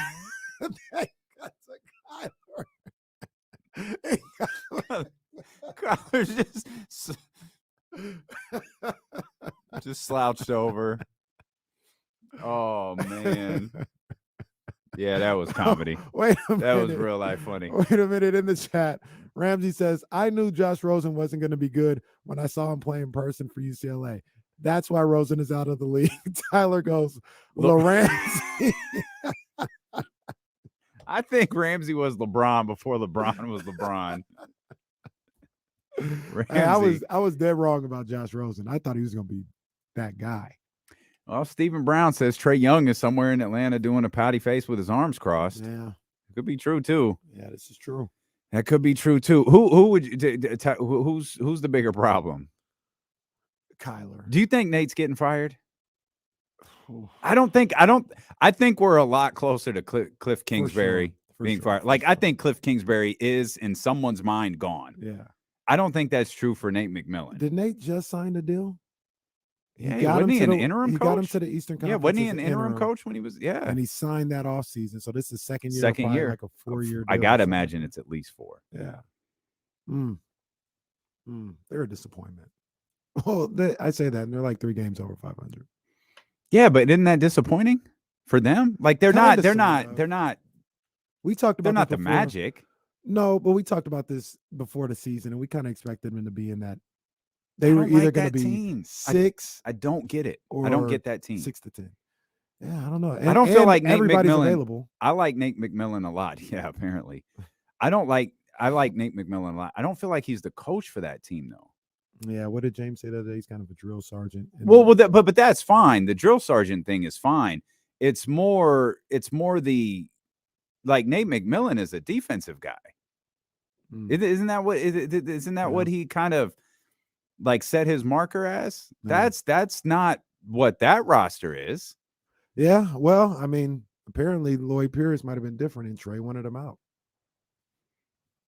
You know, I'm beginning to think I've identified the problem. Problem might be Trae in the Eastern Conference right now. Only one game over 500. Wow. I don't know. I mean, when you factor in last year feels like a disappointment. Yeah. I mean, but then there's like maybe they're playing over their head. You know, you said that about the Phoenix Suns earlier. The Eastern Conference run probably wasn't real. Well, I mean, and I think it was Simmons and Russillo were talking about this, and they're right. I think we said this. The Sixers were up by 25 in like 2 of those games and lost both of them. Yeah. That was far more about the Sixers than it was anything else. If I'm talking about, the Mavericks not deserving to be in the Western Conference Finals last year, same thing could apply to the Hawks that year. For sure. They had no business being there. Yeah. So, you know who else is 5th in their respective conference? 5th. The Sacramento Kings. I saw the clip of I didn't watch nor listen to the whole podcast, but I think the Kings Herald posted Bill Simmons making the argument that the Kings are the 6th most 6th best team in the West. Is that what it was? Yeah. I thought they were using the term reliable. No, I heard Bill Simmons say, "Are they the most reliable team night in and night out?" Yeah. I heard. I was listening to the podcast, and it was fair. Like, it was just a regular conversation, and he named, I think he said New Orleans, Phoenix, Memphis, Denver. He threw the Warriors in there, and then he said, "Are the Kings the 6th best team in the West? One of the top 6 teams." And they were fair about it. I mean, they weren't for sure or not, but they were fair towards. Normally, I don't do this, but you have a fan club waiting to see you. I think you should go see them. Oh, yeah. So go see them, and I'll hold things down for it real quick. When we come back, I'll write it down. I'm not going anywhere. Only you're going somewhere. So go ahead. When we come back, there's something. I'll remember it. There's something I need to address. Okay. Is it about? Okay. It's about the Kings. Okay. All right. National media coverage. Oh, Kings national media coverage. All right. So we'll get to that. But I did see the clip from the Kings Herald where, I mean, it's funny. We always talk about, who cares what the national media says? They're not watching. We say this about Ryan Russillo a lot. We know Ryan Russillo watches basketball, and I absolutely believe Ryan Russillo is watching the Sacramento Kings. Now, he thought about it a lot longer than Bill Simmons did. Bill Simmons was actually making the case that the Sacramento Kings are, in fact, that team. And so, do you want to unload on the national media, or are we singing praises for the national media? You know what I'm saying? First of all, I don't know how does that work with the mic. My man just wanted to say what's Oh up, yeah, man. we could Yeah. get that mic 3 right on right there if you want to pull that to you. Unfortunately, I don't have the screens pulled up so they can't see you, but they can hear you. Yeah, they hear you on the radio, man. It's our guy, man. Air horns for our guy. Oh yeah, we got him. We'll let him fly. Sacramento legend. Yes, sir. Sacramento legend. Guss We'll let Armstead him in the fly. building, ladies and gentlemen. Guss Armstead in the What's building. What's happening? up, guys? What's up, man? Chilling, man. You good, man? I'm blessed. Hey, you're looking good. We're glad to see Eric back on the field, Yeah, man. me too. And he made a big time play on that pick from Tua. Yeah, That was his pressure that got it there, man. yeah. He's pushing dudes around. That's what he does. Yeah, so we good to see him. We were just in here talking about hoop. We know you know hoop and everything else like that, and talking about the Kings. Mhm. How you liking them right now? You think it's a real deal with this group? Playing great, man. I mean, they moving the ball, playing together. I mean, I think the guys are aligned with their roles really early, which is huge. And Sparks from Malik and you know what I mean. D Fox doing his thing. I think they look good. De'Aaron came to see you over the summer. Yeah, he worked. and played, He worked out with me a little bit in the summer. Yeah, did you see like he was locked in? When Yeah. I think. I mean, just as the maturity of a player, you know, playing. What's Fox like? 25, I think. I think he What's just turned like 25. 4th year, 5th year, right? 6 Yeah, years. he's- Oh yeah. Yeah. See, it's gonna go. It's gonna go to a whole nother level. When you got those God given tools that he has, man. My man's speed is crazy. Yeah. So I mean, you can't stay in front of him. So what you gonna do? Man. And his 3-ball, knocking down shots. He got he's Got 3-level guy. Man. So yeah, he sky's the limit. Yeah. You know, Yeah. it looked like Eric was battling through some things before he decided, before he missed a couple of games there, dealing with that foot injury. And then, there's a belief that De'Aaron is dealing with some things right now, but he's staying out there on the floor and playing through all of these games. Is there a point where you would, even as a coach, like, hey, maybe it's in our best interest for you to kind of maybe sit this one out, give you a little extra couple of days rest, and we'll get you geared up for the one after that. Yeah, I think any athlete, there's a pressure to be out there, but then also the reality of it is you got to be 100% when you're out there. So sometimes you're not going to benefit the team if you're not 100% because you're talking about the long haul. If you got big aspirations for what the team wants to do, then sometimes you just got to get right. Yeah, you got to get right. I know with my son, I mean, he went 4 years without missing a game. That's the last thing he wanted to do is miss a game. Yeah. Your body said you can't go. You got to just go get it right. And you know what? One of the things I'm proud of him for that, and I saw what he was doing because I know he battled injuries a lot earlier in his career, and I'm sure that you hear things. And, and he didn't let little nicks keep him out of games, and it had to be you and the training staff and the coaching staff saying, look, you don't have nothing to prove to nobody, man. You don't worry about that. Get yourself right. And I kind of feel some of the things that Fox may be going through because, we've talked about like, hey, we need him to play 70-something games or whatever the case may be. Could be a situation where Mike Brown and these guys come to him and say, Fox, man, you don't have nothing to prove. You got to get right. We're trying to have a long season here. Yeah. It depends on what the goals are. I mean, obviously, you want to playoff run and do all that. So you got to have people that is close to 100% at that time also. So, for me, I mean, it's always interesting with the fans because, the fans going to have their opinion. People going to have their opinion. Yeah. This guy's you guys have heard it. The guy's injury prone. Dude ran into my hand with his helmet. So I'm injury prone. Right. So I guess I'm injury prone. Yeah. So, how's Eric feeling? He's doing good. He looked good. He looked good on Sunday, man. And hopefully they'll be ready to go. I mean, what you think about these changes under center that they got to deal with again? I mean, it's just part of the game, man. They next man up. Yeah. I mean, I think Brock looked good. I thought he looked good to too. be thrown in there, and it's unfortunate. Jimmy's a great guy, man, and something like that to go down. But I think the totality of their team, I think they're built to win. Yeah, they're built to win. I think they're going to continue to keep winning. This group, you've been as close to anybody over the last 4 or 5 years, and we talked about it a little bit before. These guys are just mentally tough. Like they've gone through a lot, during this run, with people, being injured and some bad breaks or whatever. And it seems like it's kind of they didn't want to go through this again, but it's prepared them for a situation like this. Yeah, Like, yeah. damn, we lost our top 2 quarterbacks. All right, well, we'll just keep pushing. The thing I love about them is, Eric's been there 8 years, but when you're taking Fred and Kittle and these Browns and Elijah Mitchell, I mean, the culture of the organization, man, is super healthy. Yeah. So, that's the encouraging thing for me. I think, it's a blessing. My son's in a really good place. Yeah. I think we'll continue to win. Crazy you said 8 years. Right, It feels right, like he right. got drafted Right, 2 weeks ago. No, it man, went but quick, man. 8 years. Yes, man. That's crazy. Real quick before we let you go, man. Mhm. You know what I'm waiting for, man. Summer League, baby. Summer League, baby. gonna lace 'em up? Pro-Am League. Oh, I ain't gonna lace 'em up. If you have a skills competition, I could do a 3-point contest. That's about it. It's gonna be fun, man. I was just here doing an interview with Dr. Fortune, Yeah. and we moved the program over there. They were great facility. Yeah. Of course, Swafford over there, great people, and we had some success, man, and with the program. Jeff Dowden with Toronto, obviously Dave Vincent in Miami, Mhm.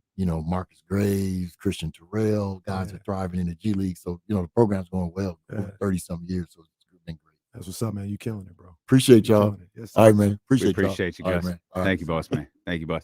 Hey, Jesse, let's just step out real quick. We'll step out real quick. We'll come back. Stilo and KC here on ESPN 1320.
Sorry about that.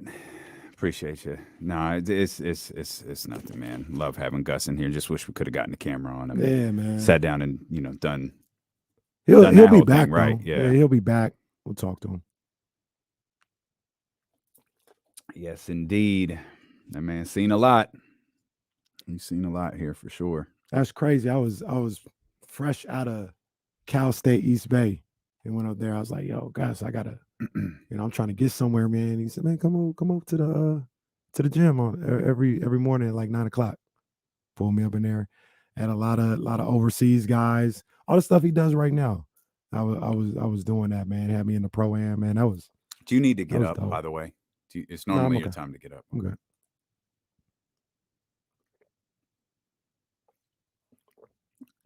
That's dope, man. Yeah. That's dope.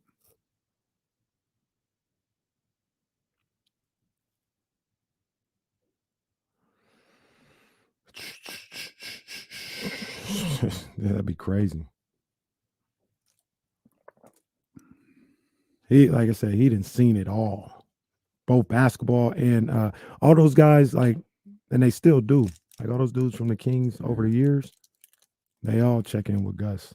Yeah. Not like he's gonna rob them, but they all check in. Trick. Gus is our trick. Right.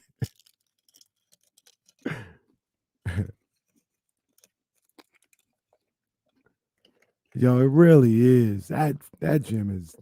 They gotta damn near a Golden One Center scoreboard on there, on the wall. Damn, like your backyard. You know, I might be getting some lights. Or That's a long light. overdue. He might as well do it. Or Yeah, a he light. got that whole. And what really took me over the edge was my neighbors. You know, big. I got love to them on the other side. Mhm. They got a super bright ass light back Mhm. there. Like, well, if we having bright lights, then okay. That's what kind of held They me got back. like a floodlight. Yeah.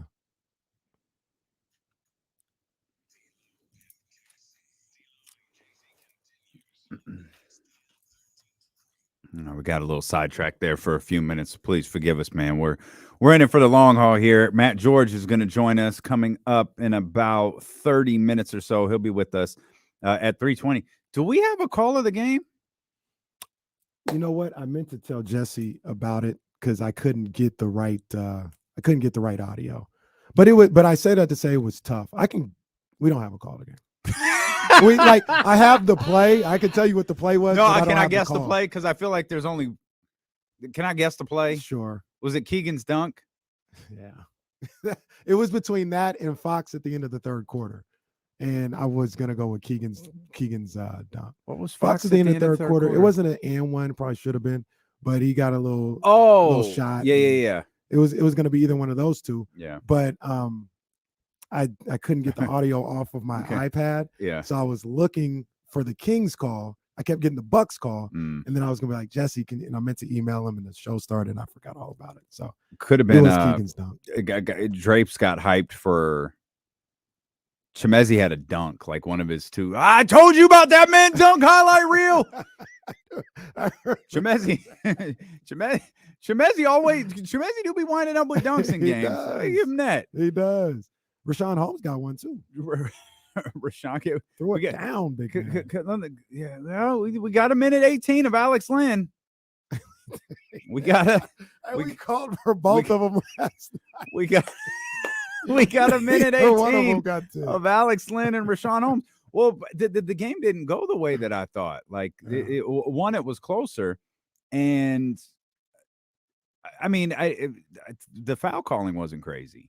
No. Which you can't breathe near Giannis at the foul. Well, that didn't happen. I mean, Sabonis finished with 3 fouls. No one on the Kings had more than 3. You know, I talked about only Giannis had 4. I talked about the Sac State game being well officiated. To be fair, last night's game there was no issues with the officiating. I thought the game went relatively smooth. It wasn't clunky, with a bunch of calls or bad calls or something like that. So you mentioning that makes me remember. Like I didn't really notice the refs last night either in that game. I'm fine if it was consistent. Right, because I can remember one specific play under the basket. Like Sabonis missed 2 like really close shots at the basket, and looked at the official and he was on the official for a minute to the point where he was a step back on the defensive end.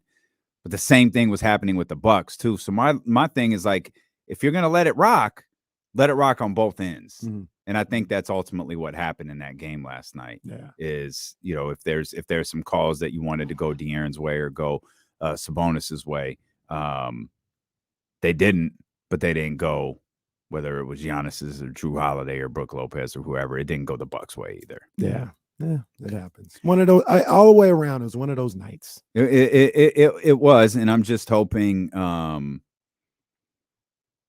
I'm hoping they hear, because I'm confident Mike had some things to show them this morning, mm-hmm. and I'm hoping that I don't feel great about the Cleveland game just because I think getting them twice is going to be tough, but I think they're capable. Like matchups, they're capable. It's another big team though, mm-hmm. and you were a little agitated by the discussion on offensive rebounding and size and second chance points and all of that. Well, if size was an issue against Milwaukee, mm-hmm. and I know you're not as leaning heavily on that as other people are, it's going to be an issue again tomorrow night against Cleveland. Yeah, Cleveland's a big team. No, for sure. Size is definitely an issue against Cleveland, and Milwaukee had the players to make it an issue too. It just played out like in theory. What everybody's saying is 100% valid, but just the way the game played out, it was more so on these guards who didn't rebound the long rebounds like I thought they could have last night. And that was where the offensive, rebounding issues were in last night's game. In the game tomorrow night, it could absolutely be Jared Allen, Evan Mobley, and those guys having 12 offensive rebounds just between the two of them. Yeah, I mean, you go over what went wrong yesterday for sure, which if you're Mike, you're getting back into that film from Cleveland and going, okay, here's what JB's going to do differently in this game, and here's how we have to be ready for it. Because, again, that's a game where Donovan dropped 38. They scored 120, and the Kings got him. Yeah. Let's get TC in here real quick. 916-909-1320. By the way, I've been a bad host all day. We got Kings tickets coming up. Oh, yeah. Taking on Washington. The District of Columbia. Yes, indeed. It's going to be a hell of a game. I low-key can't wait for that now. Now that, you got the whole family coming through. We giving tickets away to that game. It's going to be crazy. It's a Friday night. I think we're giving tickets. Jesse, can you get the thumbs up here? Are we giving tickets away for the next 2 weeks? It was a reluctant thumbs up. It was a very reluctant thumbs up, but I think we're giving away tickets from now until. Just go with it. Well, not we're giving away tickets from. You said next 2 weeks. We're giving away tickets next week as well. This week, yeah. Okay, so the rest of this week, well, I guess it's Thursday. So that's why I got the reluctant thumbs up. I got the Orange Cassidy thumbs up, where it wasn't quite there, but for the most part, it was. So yeah, we've got Kings tickets to give away. Those will come up around the time Matt George joins us. At 3:20. 916-909-1320. What's going on, TC? What's up with my two brothers? We good, man. What's up, TC? TC, you lied to us. You said we were winning by 7 yesterday. Man, I know I did. Look, the whole time I'm watching the game, Kitty, right, D-Lo, I said, man, I don't know. We played cool. It's just what I seen last night was, and kind of what I've been seeing a little bit is, first of all, last night we couldn't get over like that 5-point hump. We'd get it down to 1. Yeah. Then it go back to 6, 7. Like we just couldn't get over the hump. And another thing was we jumped out and we could have came back. But one thing I don't like is I know we want to they're pump faking the 3-point shots. I know sometimes we'll just take a bunch of threes and then sometimes it's like they'll pump fake and then they'll drive the lane and kick out. And that's kind of like it's a little too extra to me. You get what I'm saying? I know Mike is drive the paint and then kick out. But I think you got to know when to pick and choose with that. Because last night, a lot of it was we were pump faking the 3 and then drive to the lane and then make a wild pass and then then a 3 wouldn't fall. Instead of, if you're doing all that to get into the paint, take the floater or take the, you know what I mean? Don't kick it out so much. I mean, I know, I don't know. It's probably scheme, Kenny, but I'm like, everybody's getting in the lane. Harrison, everybody's driving, making a move to get to the lane to kick it back out. You get what I'm saying? And it's not like we were shooting lights out. I'm just saying, if you're getting in the paint, bro, take that shot. You get what I'm saying? And the game could have been a different outcome. No doubt. Coach no TC. doubt. Yeah, Coach TC on it, man. He's on it. Yeah, I mean, sometimes it depends, right? Like if those shots are falling, then, we're talking about great job to make the extra pass. Yeah. Passing up a good shot for a great shot. You know what I mean? So a lot of time, I understand exactly what TC's saying, but I also know that a lot of times it's just make or miss of whether or not people feel like that's the right move or, too much passing or something like that. James Ham moments ago tweeted, De'Aaron Fox is listed as questionable for tomorrow night's Kings-Cavs game with right foot soreness. Terrence Davis listed as questionable with lower back soreness. Donovan Mitchell is questionable for Cleveland with right lower leg soreness. Kevin Love and Dean Wade are out. Donovan Mitchell hurt his leg kicking the Lakers' ass the other day. Oh, man. But LeBron was so happy to be back in Cleveland. Hey, are you kind of surprised that's not even really a story anymore? LeBron I kind of felt like that would always be a story, but it probably has more to do with the fact that he came back. Like if he would have never came back, it'd probably still be Venom, but everything. Oh yeah, like he came back and won a title. Yeah. I thought you meant is it not more of a story You meant the game last night wasn't more of a Just story? no, just him. Whenever he comes back to Cleveland. Oh no, I think that's done. I think the real story. It's definitely done now. I think the real story is, does he end his career in Cleveland? And it, given especially the way Cleveland is built right now, does LeBron go there and end his career there? I don't think that he does, but I don't know. LeBron gonna be like Coach Prime and move his son somewhere he don't want to live. Boulder, Colorado. Bomani was like, "Did you see his son at those press conferences? I was at Jackson State. Now I gotta go to Colorado." Did not look happy. Oh man, I can't wait to see how that plays out. By the way, I think that's going to be a hell of a storyline next year. Bronny? No, Coach Prime Coach Prime and his son and all those guys. That's my CTV. Oh, Hey, I agree. Can I give you the national Kings story-esque that I wanted to talk about? Please do. Saw a tweet from The Athletic that had NBA quarter season grades, and they have what's this? 1, 2, 3, 4, 5, 6. They got 6 A's. There's 1 A-, 2 A's, and 3 A+. Wow. An A- for the Phoenix Suns, an A for the Utah Jazz, an A for the Bucks, an A+ for the New Orleans Pelicans, an A+ for the Boston Celtics, Okay. and an A+ for the Sacramento Kings. Okay. And I had the same look that you had when I Okay. saw that. I said, okay. And then I read the fine print. It says, according to the Athletics, Zach Harper. And then I closed that damn tweet and said, I don't care what the grade is. Yeah. Kick rocks. You could have left that part out. I would have been feeling good about them. I read something, power rankings, ESPN. Not Malika, but Malika Andrews' sister. Oh, I forgot her name. I did too. I'm so sorry. Yeah. She wrote on Sacramento. There, get one more time. Kendra? Yeah, Kendra. Nothing sarcastic, nothing obnoxious. Just, this team is playing really well. They have the ability to grow on the defensive end. We've already seen some improvements there. Like, this team has a real shot. No, what was his? Who? Oh, see, now it was probably Hollinger. With Sacramento, there's always another shoe to drop. Shut up. It's like, all right, like it's almost like every writer hedges their bet. If you say something nice about Sacramento, you got to make sure you throw something snarky in there, because Lord knows De'Aaron Fox and Domantas Sabonis and Davion Mitchell and Malik Monk and Mike Brown have something to do with Beno Udrih and Jason Thompson and Ben McLemore and Willie Cauley-Stein. It's always so unnecessary. Like, why, if you're giving an outlook on the way the team is playing right now, just say, hey, they're playing this way, somebody's doing this and that. That's it. And just move on. That's it. But you know, when you do that though, you mentioned it the other day, you have to put that snarky stuff in there when you hadn't watched them.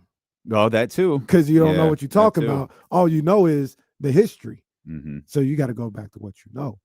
You really don't know the history. You just know the talking points. You think you know, but you really don't know. That's it. And you never will. There ain't a better team in basketball than Boston. Oh, man. Boston's good. Jesse wants the season. Jesse is demanding that the season ends right now and the Celtics be awarded. Might as well, I mean. And they get that that Isaiah Thomas best record in the regular season championship. It's not Isaiah Thomas. It's like, I can't remember the first commissioner's name, but it's whoever the first you get the trophy. It's kind of a lame trophy too. You get the trophy for like the best record in basketball. They get that Avery Johnson best record in basketball. Who? Avery Johnson wants to give the trophy to Buddy Hield. I need to know when they're going to present this trophy. Do you present it at the 82nd game? Because you can't do that, because if the 82nd game matters, yeah, then you can't. So it has to be the first playoff game. that would be such a What fail. coach is going to go there? Like, you can't. There's literally no scenario where you can hand this trophy out and like the team that gets it will be pleased. You're gonna have to do it at the practice. That's it. You're gonna have to do one of them old Dirk Nowitzki MVP joints and just hand it to him in a press room.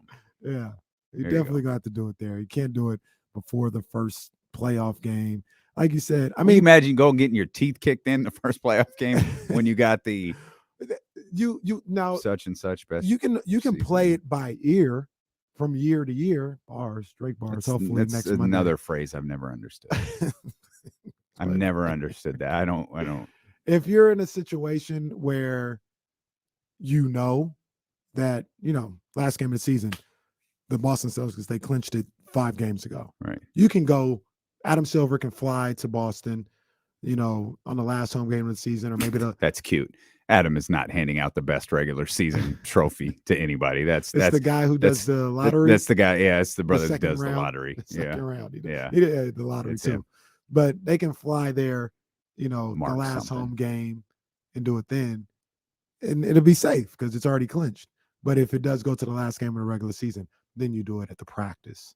And you have NBA on NBT, you or maybe NBA TV, air it on the game time. Like, hey, Mark, second round was at the game. It's Mark Tatum, by the way. Thank you. It's Mark Tatum. That's what it Mark is. Poor guy. Mark's second round. Mark Tatum was at the Celtics practice on Thursday. And, With the best record in the. And actually, it would air on. I take that back. It would air on Inside the NBA. We don't need it. They have the playing game. Whose idea was this? Here, there's 2 categories. Beam, great idea. Regular season, best award, but best record trophy, bad idea. The only thing I could think of is if it's brought to you by somebody. It doesn't appear to be brought. Well, if it's brought to you by anybody, it's going to be Kia. Kia brings you everything. That Kia, This if trophy Kia says you're gonna have this trophy, you're gonna have Facts. this trophy. That's facts. That's facts. This trophy's only not dumb if Sacramento wins it. Then it's awesome. Then it's fantastic, and we display it in the trophy case next to the Larry O'Brien that's on the way. It didn't work because of the logistics of it all. I really did like NBA Awards night. I thought it was a great attempt. I thought it was a great idea. It doesn't work because of the logistics of the season, but I thought it was good. I didn't like it. You didn't like Well, I the didn't like it. idea of it, or you didn't like it because of the logistics? No, I didn't. Yeah, it was too late. Yeah, I didn't care so- anymor. So it didn't work because I get that. It doesn't work because of that. Like But the night, idea- but they- it's also like you're not going unless you're like. Did LeBron ever show up to any of those? Like you're not going unless you're winning. It's like Beyonce and Jay-Z at the BET Awards. They're not going unless they're winning. Yeah, I think there are other reasons Beyonce and Jay-Z ain't going to the BET Awards. We need them there. I'm not saying we don't, but as Dre Johnson said, Michael Easley and Morris Chestnut, they got the BET Awards circled.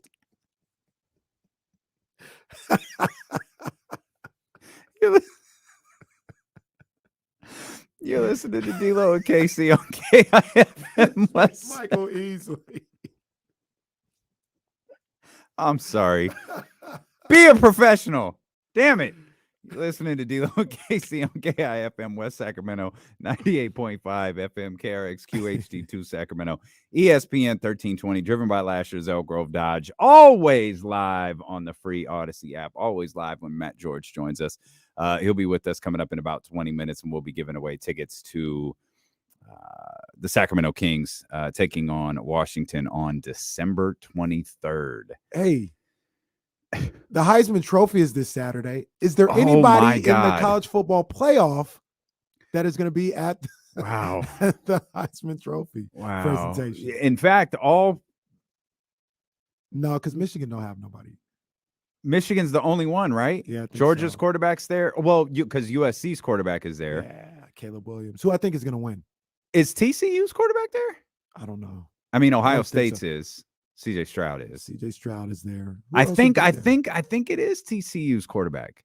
I know they're all quarterbacks, and I feel like it was everyone in the college football playoff, except the swap out was Caleb Williams. And damn, that's crazy. If TCU's quarterback is there, that's crazy. I 'cause think I might be wrong. I might be wrong. He might be. He I might might be be though. wrong. He might be. I love that we brought that up here at the top of the 3 o'clock hour. Not my favorite place to get into the college football playoff, which is like 4 days old, but it kept getting put off over and over and over again. We have 90 months to talk about it before the true. game starts. That is going to be the good thing about this 12-team playoff is they're going to start like this week, next year, or whenever it starts. Right. I always thought it was kind of crazy. It is. It's TCU's quarterback. Big ups to him. I think Caleb Williams is winning. Max Duggan. Yeah, I think so too. I thought CJ Stroud was going to win. He lost to Michigan. Yeah. So, and I think that's held against him more than USC losing anything because Caleb Williams has been phenomenal all year. Crazy. Yeah, he's been phenomenal all year. Except against Utah. It's so weird. It's like Sac State owns Denver. Right. Utah owns USC. Utah beat their ass on in that Pac-12 championship game. Mm-hmm. That's why. But see, that's why it's why the committee constantly doesn't trust the Pac-12. They're gonna blow it. Yeah, they're gonna blow it. I never asked you this. I'll ask you this now as we go back to the Kings. Do you think Fox should play on Friday?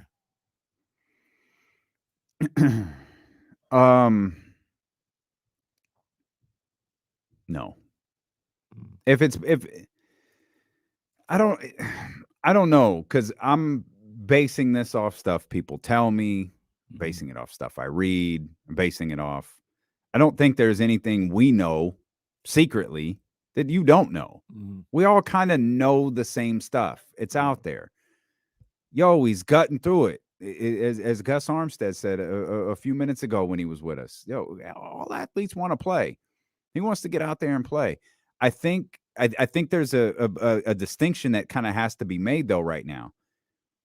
If De'Aaron is comfortable playing, knowing he can't play at his highest level, I don't believe at any point, and I know we differ a little bit on this as it pertains to last night. I don't believe at any point over the last 7 games he's hurt this team.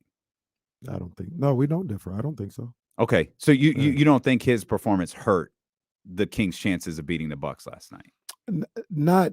He didn't cost the Kings the game. He didn't cost them the game. I just think he should have. I would hope that he played better, but it wasn't like you're killing him out there. I don't feel that way. So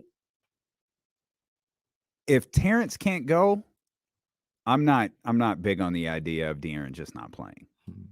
Like if nothing changes and De'Aaron's gotten through the same stuff that he's been getting through, and Terrence isn't available, it's like I think I'm not into the idea of you might just have to take this L against Cleveland. No, like put your squad out there and let him play. If Terrence can go, yeah, maybe you do some load management with De'Aaron here. I know, like it's not a question of whether he wants to play. And here's the other thing that I would ask. I'd ask Trainer Pete if he's listening. Specifically, I'd ask the Sacramento Kings training staff. Yo, it's Thursday. He's not going to play Thursday. If he doesn't play Friday, if he doesn't play Saturday, is he in a better position on Sunday?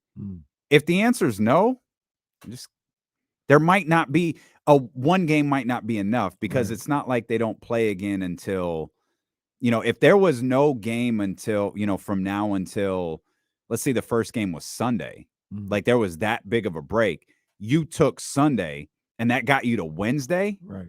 Or Sunday to Tuesday, then maybe you do it, right?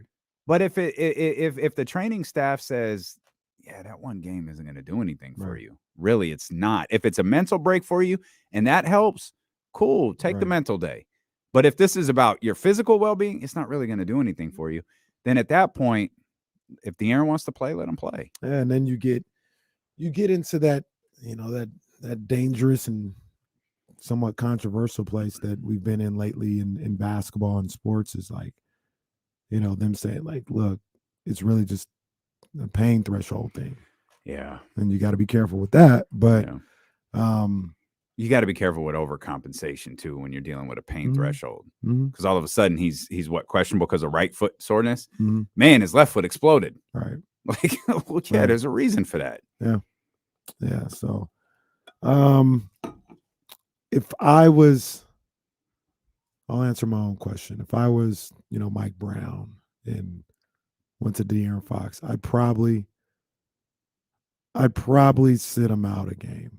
I'd probably just sit him out on Friday and say, we're going to, like you mentioned, maybe it's a mental thing. Maybe it's, Sure. you just kind of decompress, catch You your need breath mental about days. this, Yeah. and, and feel better about your foot and get ready to come back for this road trip. And then what we're going to do, essentially all the way to the first of the year, trying to establish ourselves. And I would rock, even if Terrence can't go, I would say, okay, Davion and Malik, you guys are gonna log some big minutes. Mm-hmm. KZ, you're gonna log some major minutes. Maybe even get some Delly minutes, in there. Delly, Yeah, you'll definitely get some Delly minutes. Delly in did there. that against Miami when Yeah, they had to go that's right. without Fox. So it'll be one of those games again. Although Terrence was he had a stretch of 2 games, I think, where it was Delly played like 8 to 10 minutes. Oh, that was perfect for Delly. I don't think you go much above that, and then the next game he plays like 20. It really went in the opposite direction of what we were talking about, and was effective. Delly was effective. I think we're gonna see Rashawn tonight. I think we're gonna see Alex Len tonight. Nope. Well, we did. We did technically for 78 seconds. Yeah. I think we saw Delly for 78 seconds. Yeah, Delly was out there. Keon Ellis got out there as well.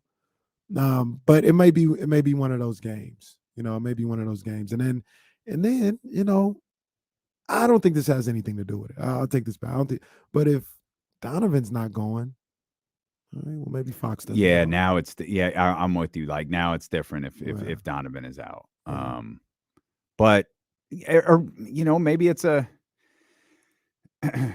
maybe there's something to the. Obviously, Donovan's dealing with something. Mm-hmm. You mentioned he hurt his leg kicking the Lakers' ass. Okay, well, maybe at worst you've got and I'm making this number up, so play along. A 75% De'Aaron versus a 75-80% Donovan. Mm. And it's, it shakes out a little bit differently that way. Yeah. I understand De'Aaron wanting to play through this. If you're talking about I guess soreness and pain aren't the same thing. Mm-hmm. All I'll say is this: during this stretch, the Indiana game is where it really, really stood out. During dead balls, he was moving like he was 80. Yeah. Like, and like, there was a timeout in the first half where it looked like he was damn near shuffling to the sideline. Mm-hmm. Now, again, when the whistle blew, he was De'Aaron Fox. Like, right. he was out there working. Really, in the second half, particularly in the game, he was incredible. But when play stops and you're watching nothing but him, you see his discomfort. Like, you see, but again, discomfort isn't the same thing as pain. Yeah. What is he playing through? Because if he's playing through pain, stop. Yeah. And that's the key. Like, stop. That's the key, right? Like, somebody rolls their ankle or something like that. It's not after, if you're able to play with the rolled ankle, it's not always like painful. It's restrictive because you can't cut and move the same way you do because you just don't have the strength, or, you may tweak it a little bit more there. Ankle soreness is but those things, you can play with them. It's just, I see you working. I'm just saying, it's tough. Thank God. It's tough. Like, ankle soreness is tough. Sometimes you just got to step away for a while when your ankle hurts. It's too restrictive. Lateral, side to side. You can't move. That man said, I ain't stepping on this court till y'all do something. No, it's his ankle. It's like, when my ankle gets better, if it coincides with anything, then that's just a coincidence. My ankle gets better, I'll be ready to go. Yeah, but I mean, that's something where, and I'm just not going to have the same explosiveness, or I'm not going to feel 100% for some time, but I can get out there and play and be productive. You know, that's the difference between like, man, I'm just in pain every time I explode or every time I try to push off of it. Those are two different things. And that's something that we don't know. We don't know if it's discomfort or pain. And that's the weird thing is when he's playing, he doesn't look to be in pain. He looks slower. He looks less explosive. When everything stops is when he looks to be uncomfortable. And again, I can't tell if he's in pain or if he's just banged up, sore. He got that, great workout shuffle, where your body's just aching a little bit. But to me, like, it's like, all right, yeah. And I know there's like there was a sickness in here, which considering Trey Lyles was sick, a couple of other Kings have been sick, considering all that. Yeah, it's given the amount of people just in our building who have, colds and flus and different things like that. Yeah, that's feasible. Jill Adge was saying she felt the effects of being sick for like a month. Yeah. That's what these, maybe you factor that in. Then my concern is the number of games is starting to stack up. It's like one thing. Fox does look a little uncomfortable. It's been 3-4 games. Okay, well now it's 5 or 6. All right, now it's like 7-8 games. Yeah. Okay, at what point it's like, hey, we've got 60 games left in this thing, and we need you for as many as possible. For the long haul. haul. We need you for as many as possible. And we went through the schedule from the sneaky part of what we just did. That it's just on. I mean, when we talked about, what's the Kings schedule at the end of the year, it was a lot of games between now and January 1st. It's not like the NBA is going on holiday break. They play a ton this month. That rest isn't there. Right. If you're holding out hope till February. Yeah. Ooh, if it's not like pain, right? And like I said, the dreaded, you can't hurt it any worse. If it's just discomfort, you're gonna have to find a way to play through it. I sneaky love this lead in because I know Matt George hates this conversation. I saw him fire off a tweet last night about Twitter doctors. So he's going to be real amped up about this conversation regarding De'Aaron Fox. So we'll talk to Matt George when we get back, and we'll give away tickets to see your Sacramento Kings take on Washington on December 23rd. That's all coming up here on Sacramento Sports Leader, ESPN 1320. I space out when this screen shuts off, and I tend to miss the clock. I watch this one more. A 13th round conversation, but we'll bring it to this break. 10 years ago today, Juan Manuel Marquez sent Manny Pacquiao straight into the shadow realm with a brutal 6th round KO. Did you see the knockout live? I did. That was one of those things. I remember Reese had just been born, obviously a couple weeks before. And usually at that time in my life, I would go somewhere, especially being in LA, I'd go somewhere and watch the fights, go to a bar or something like that, and watch the fights. I obviously wasn't doing that with the 3-week-old Reese.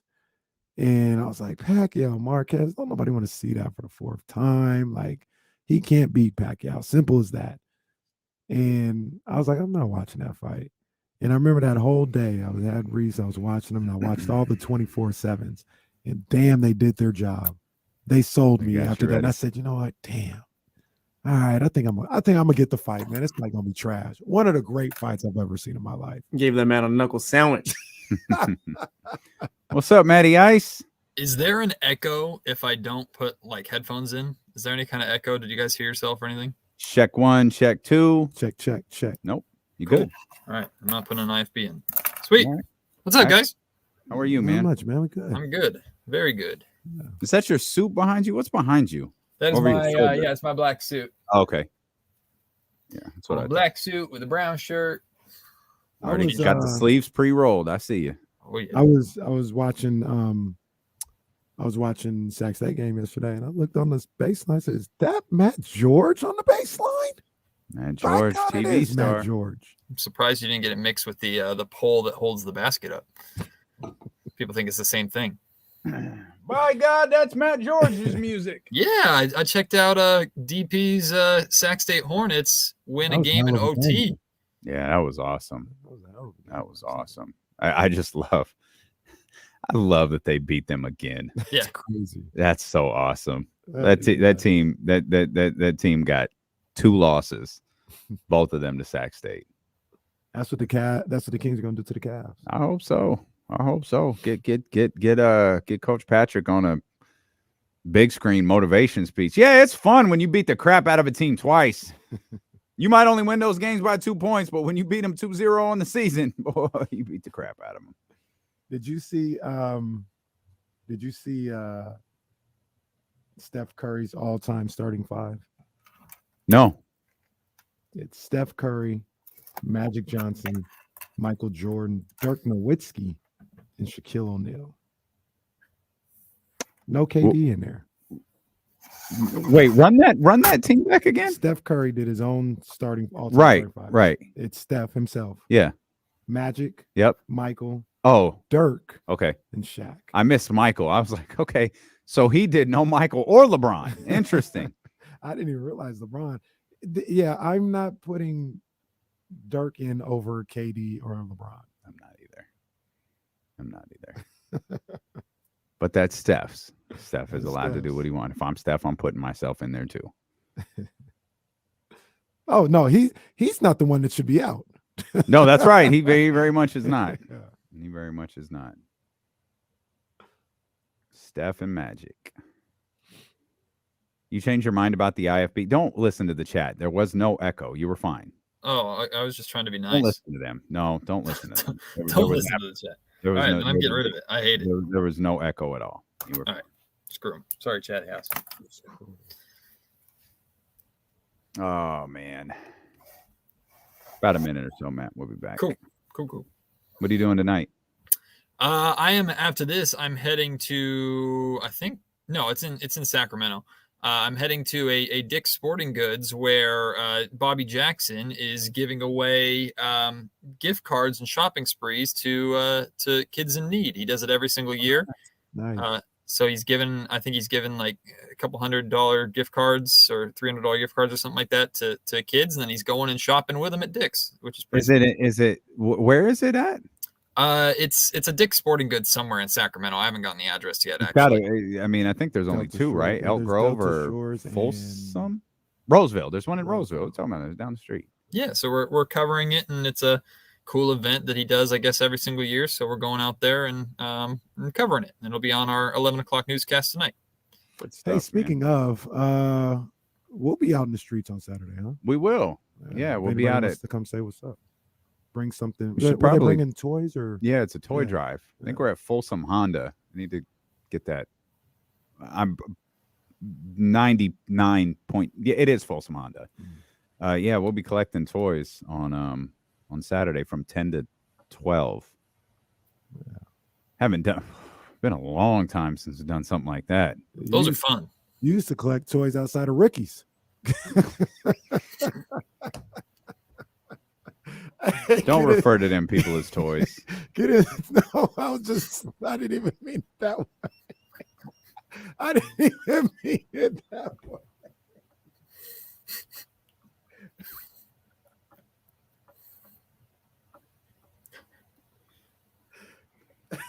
Absolutely absurd behavior from my partner over here. That's just ridiculous.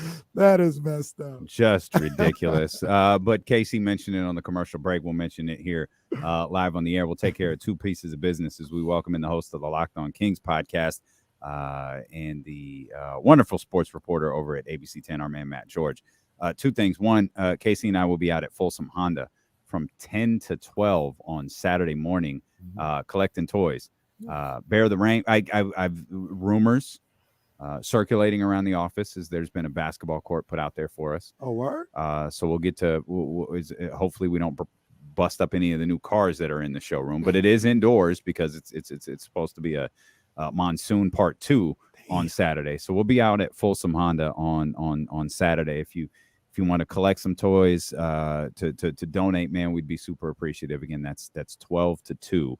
On Saturday, and our way of saying thank you preemptively for coming out to hang out with us on Saturday is to give away Kings tickets right now. Let's do it. Kings and the District of Columbia, Washington, coming up December 23rd. Caller number 3 right now, 916-909-1320, and we'll get you all set up. Matt, put your phone down, buddy.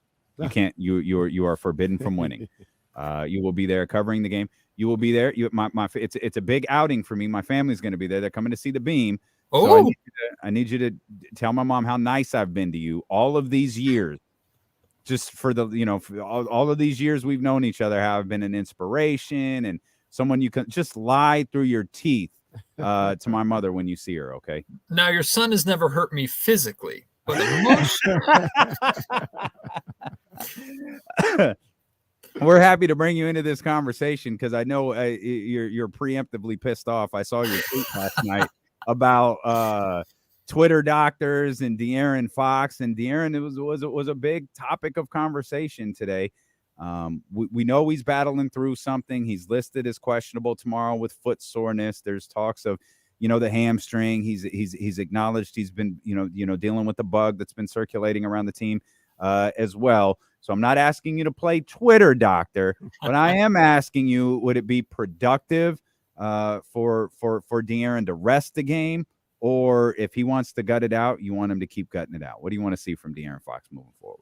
Well, before I answer that, before we get too far off topic, I was going to ask D'Lo what the chances are of you dressing up in a Santa suit for that toy drive, but the reality is they would have Kenny Caraway dressed in the Santa suit, and you would probably be the helper elf, that has to escort all the kids. So that's facts. More than likely going to happen. I'm the helper elf now. I don't know if I'm wearing a Santa suit.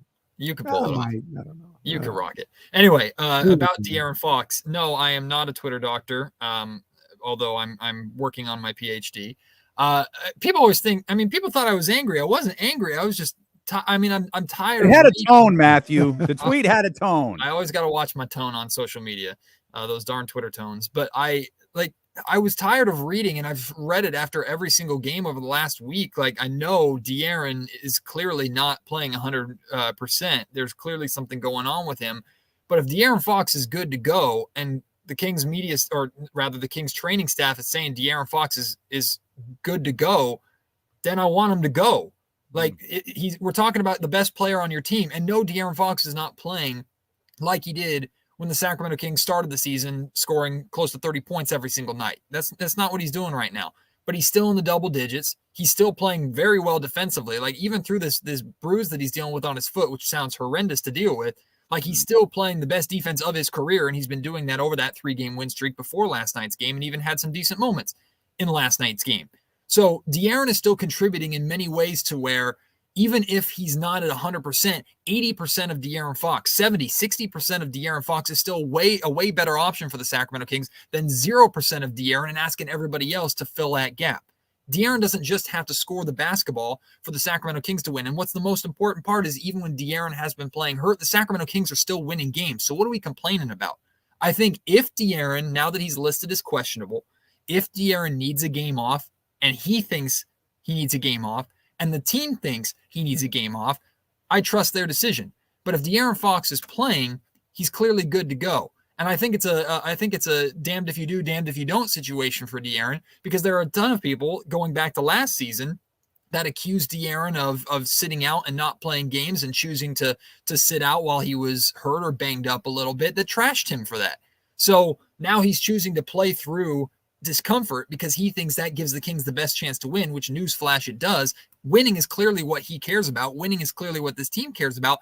And now people are suggesting that De'Aaron is somehow impacting the Kings' ability to win negatively because he's going through a shooting slump by playing with discomfort. I just don't think the man can win in a lot of ways with that negative crowd. So the reality is the Kings are still winning games. I know they didn't last night. If De'Aaron's good to go, then I say let him go. Yeah, and I agree with a lot of that. I know I agree with everybody that, he doesn't look like himself. He looks like he's playing through something, which he is, or whatever the case may be. I just think, more to some of these open shots, he's getting some open looks that he's just not hitting. Mm-hmm. And, whether it's the lift on a shot because of the foot or whatever, I don't know. But it's not always just like, oh, he can't get by somebody and is struggling with, people at the rim.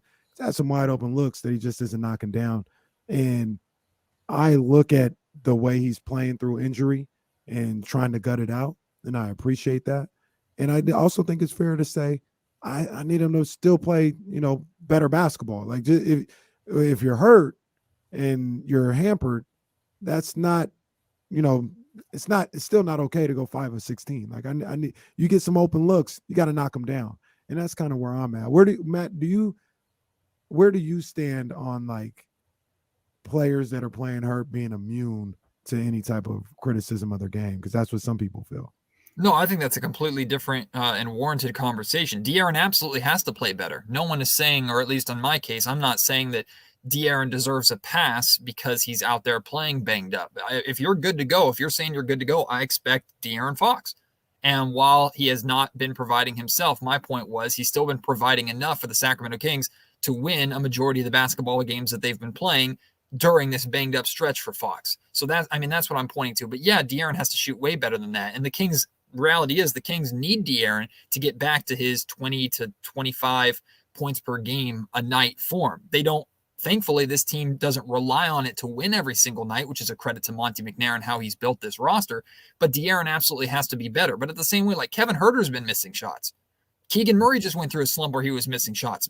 Good looks for the two of them as well. So, like, whether it's injury based or just a shooting slump, that like these are things that players go through all season long. And what you want to do when you have a prominent player that's in this position is, one, you want to give them as much opportunity as they can to work through it and hope that they can work through it quickly. But number two is you want a team that can support him and pick him up during those times. And that's what the Sacramento Kings have built. So De'Aaron absolutely does not deserve a pass for struggling as mightily as he is. The Kings, he is their star. The Kings need him to carry through, and they expect him. We all expect him to play better than how he's playing right now. But to suggest that De'Aaron playing through injury is somehow hindering the Kings' ability to win games, and I've seen those comments on my podcast, I've seen those comments on Twitter, that to me is ridiculous. And I'm 100% on your side with that. And I think we've outlined this, through I think we're up to 7 games now. De'Aaron's, there isn't a game where you point to and go, wow, if De'Aaron was, that was better De'Aaron, team would have won. And that's not the case last night. Like the Bucks were going to do what they did, regardless of the way De'Aaron Fox was shooting. He might have been able to slow a few things down there, particularly during that 3 or 4 minute stretch. I don't even think it was 4 minutes. Shoot, it might not even have been 3 minutes. It was quick. It was lightning quick that the Bucks opened things up.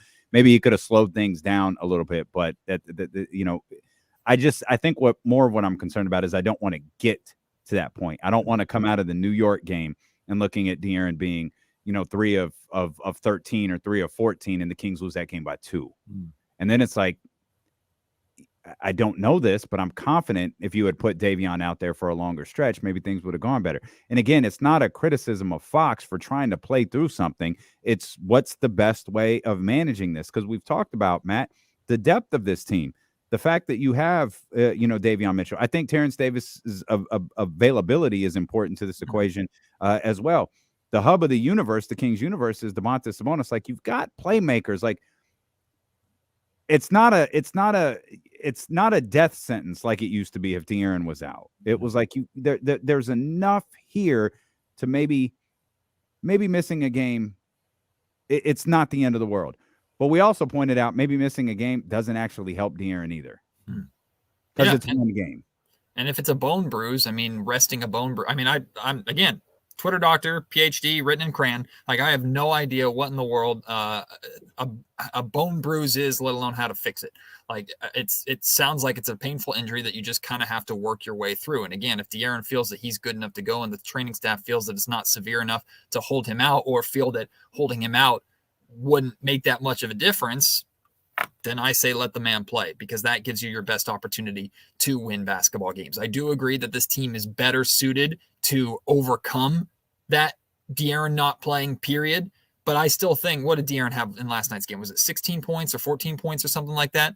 14 points of De'Aaron Fox with his improved defense and his presence alone. Like, we got to think about we got to think about 15 on 4, 5. It was 15 on 5 of 16. Right. 50. And it's not an efficient night for De'Aaron Fox, but at the same time too, De'Aaron Fox's presence has a specific impact on the Sacramento Kings. You have to respect De'Aaron Fox. They guard De'Aaron Fox differently than, I'm sorry, if Davion Mitchell were out there. Now, I think Davion can do great things. I'm not saying that Davion can't fill the role temporarily, but let's put it this way. If the Kings rest De'Aaron Fox, or De'Aaron Fox sits out the Cleveland game, I'm okay with that. If they think that's what's necessary, I'm okay with that. You got to protect your players, right? And you got to make sure he can go as long as possible and hopefully into May and best case scenario, June, right? So you got to think about these kind of things and protect your players. But at the same time, like if De'Aaron Fox doesn't play, now I know Donovan Mitchell is also listed as questionable, so we'll have to see with this. But if Donovan Mitchell plays and the Cleveland Cavaliers are already trying to get back at the Sacramento Kings for losing to them in Sacramento, if De'Aaron Fox doesn't play, I don't expect the Kings to have, I think they'll have a chance to win that game. I don't expect them to win that game. And is it worth it? I think that's just things that we have to take into account. Yeah. I mean, I think another thing that comes into play as well is, even though the Kings have high aspirations for, where they want to be and where they're. Now, George just said playing in June. Playing in June, right? High aspirations. We also got to remember they hadn't done that yet, and they can't play as if they have. Like the Milwaukee Bucks or the Phoenix Suns, they can do that, right? They can say, you can load manage all you want. We know where we're going to be. We know where we've been. Sacramento Kings are still trying to get somewhere, and that's kind of with Golden State last night. Yeah, they can do that. The Kings are still trying to establish themselves and get somewhere, and that may go through De'Aaron Fox's head or Mike Brown's head, where as much as we think we're on the right path to getting some, we're not there yet. We're not good enough to just say, hey, if we lose this game, so what? We're getting healthy for April. We may not be in April. Like we need it. So that may play into their thinking as well, whether or not to continue to play him or have him sit a game or two. To me, my biggest takeaway from this Bucks game was the same major takeaway that I had from the Boston Celtics loss, which is the Sacramento Kings are a good team. I think we're far enough into the season to say that with confidence. The Sacramento Kings are a good team. I don't think it's realistic to expect this team to fall off a cliff. Now, we could be surprised. Kings could come in, but I'm saying I don't think it's realistic to expect that like maybe we have in years past with the team when they've been playing well. Like, I think this team is good, which coming into this season, if I had told you that I'd be able to say that with confidence 20 or so games into the season, I think we all would have been excited. But there's a massive gap in the NBA between good and great. The Boston Celtics, the Milwaukee Bucks, those are two great teams, championship caliber teams. In my opinion, the two best teams in the NBA right now. Like, and records wise, I think would show that. And I think those two are I think the best chances for a champion are in the Eastern Conference over the Western Conference this year. That's just my opinion. I think it's perfectly clear. I call it like a brutal progress report. Like, Sacramento is good. They're good enough to hang with any team in the NBA on any given night. And they've proven it time and time again. They proved it with how they came back against the Boston Celtics. And they proved it with how they built a lead and held a lead and hung in there with the Milwaukee Bucks all the way until the fourth quarter, when on the road, winning time happened and those two championship teams flipped that proverbial switch, and the Sacramento Kings don't have that experience yet and don't understand how to win in those moments. I don't understand how the Kings should win in those moments. We haven't seen it yet. And it took the Boston Celtics losing in the NBA Finals to figure that out. It took the Milwaukee Bucks years and Giannis Antetokounmpo winning an MVP before they figured that out enough to win a championship. So, I mean, these are lessons that you learn over time. So I think it's good to keep into perspective where the Sacramento Kings are at. They're a good team. It's going to take probably this season, and I think a playoff exit for them to get as close to a great team as they can this year, so that hopefully those lessons can be incorporated next season. Well, they'll exit the playoffs when they win the championship. They'll just exit with the Larry O'Brien trophy. That's a good point. That's a good point right there. I mean, that's what it is. Paid the big bucks. It is. That's why. Yep, that's the reason. You talked about growing and learning as a team. It feels like, and you tell me, Keegan's growing and learning right now. He had one of his more comfortable games on the road, and it appears the different things that had hindered him for a stretch of period. Hopefully they appear to be a thing of the past. Yeah, I think Keegan's figuring it out.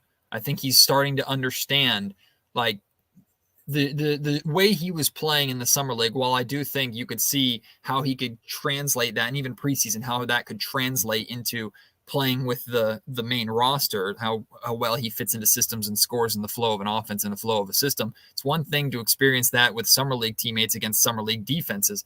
It's a whole nother thing to incorporate that. And you could see he started his career, the first couple of games that he played very, very well. And it looked like he was just almost playing with this confidence carried over from summer league and this confidence of I'm here, I've arrived, and I know what I'm doing. Then kind of reality sets in a little bit and you see him take steps back. But still, the credit that I give Keegan Murray over the entire course of the slump that he was in, he didn't change the way he played. He continued to play in the flow of the offense. He continued to take good shots. They just weren't falling. Sometimes his decisions weren't necessarily the best, but it wasn't like he was forcing the issue and trying to fight his way through it. So what I think Keegan Murray is doing, what I think Keegan Murray needs to continue to do, is just play within himself, and we'll see that the results will slowly come. He's a smart player. He's got a high basketball IQ.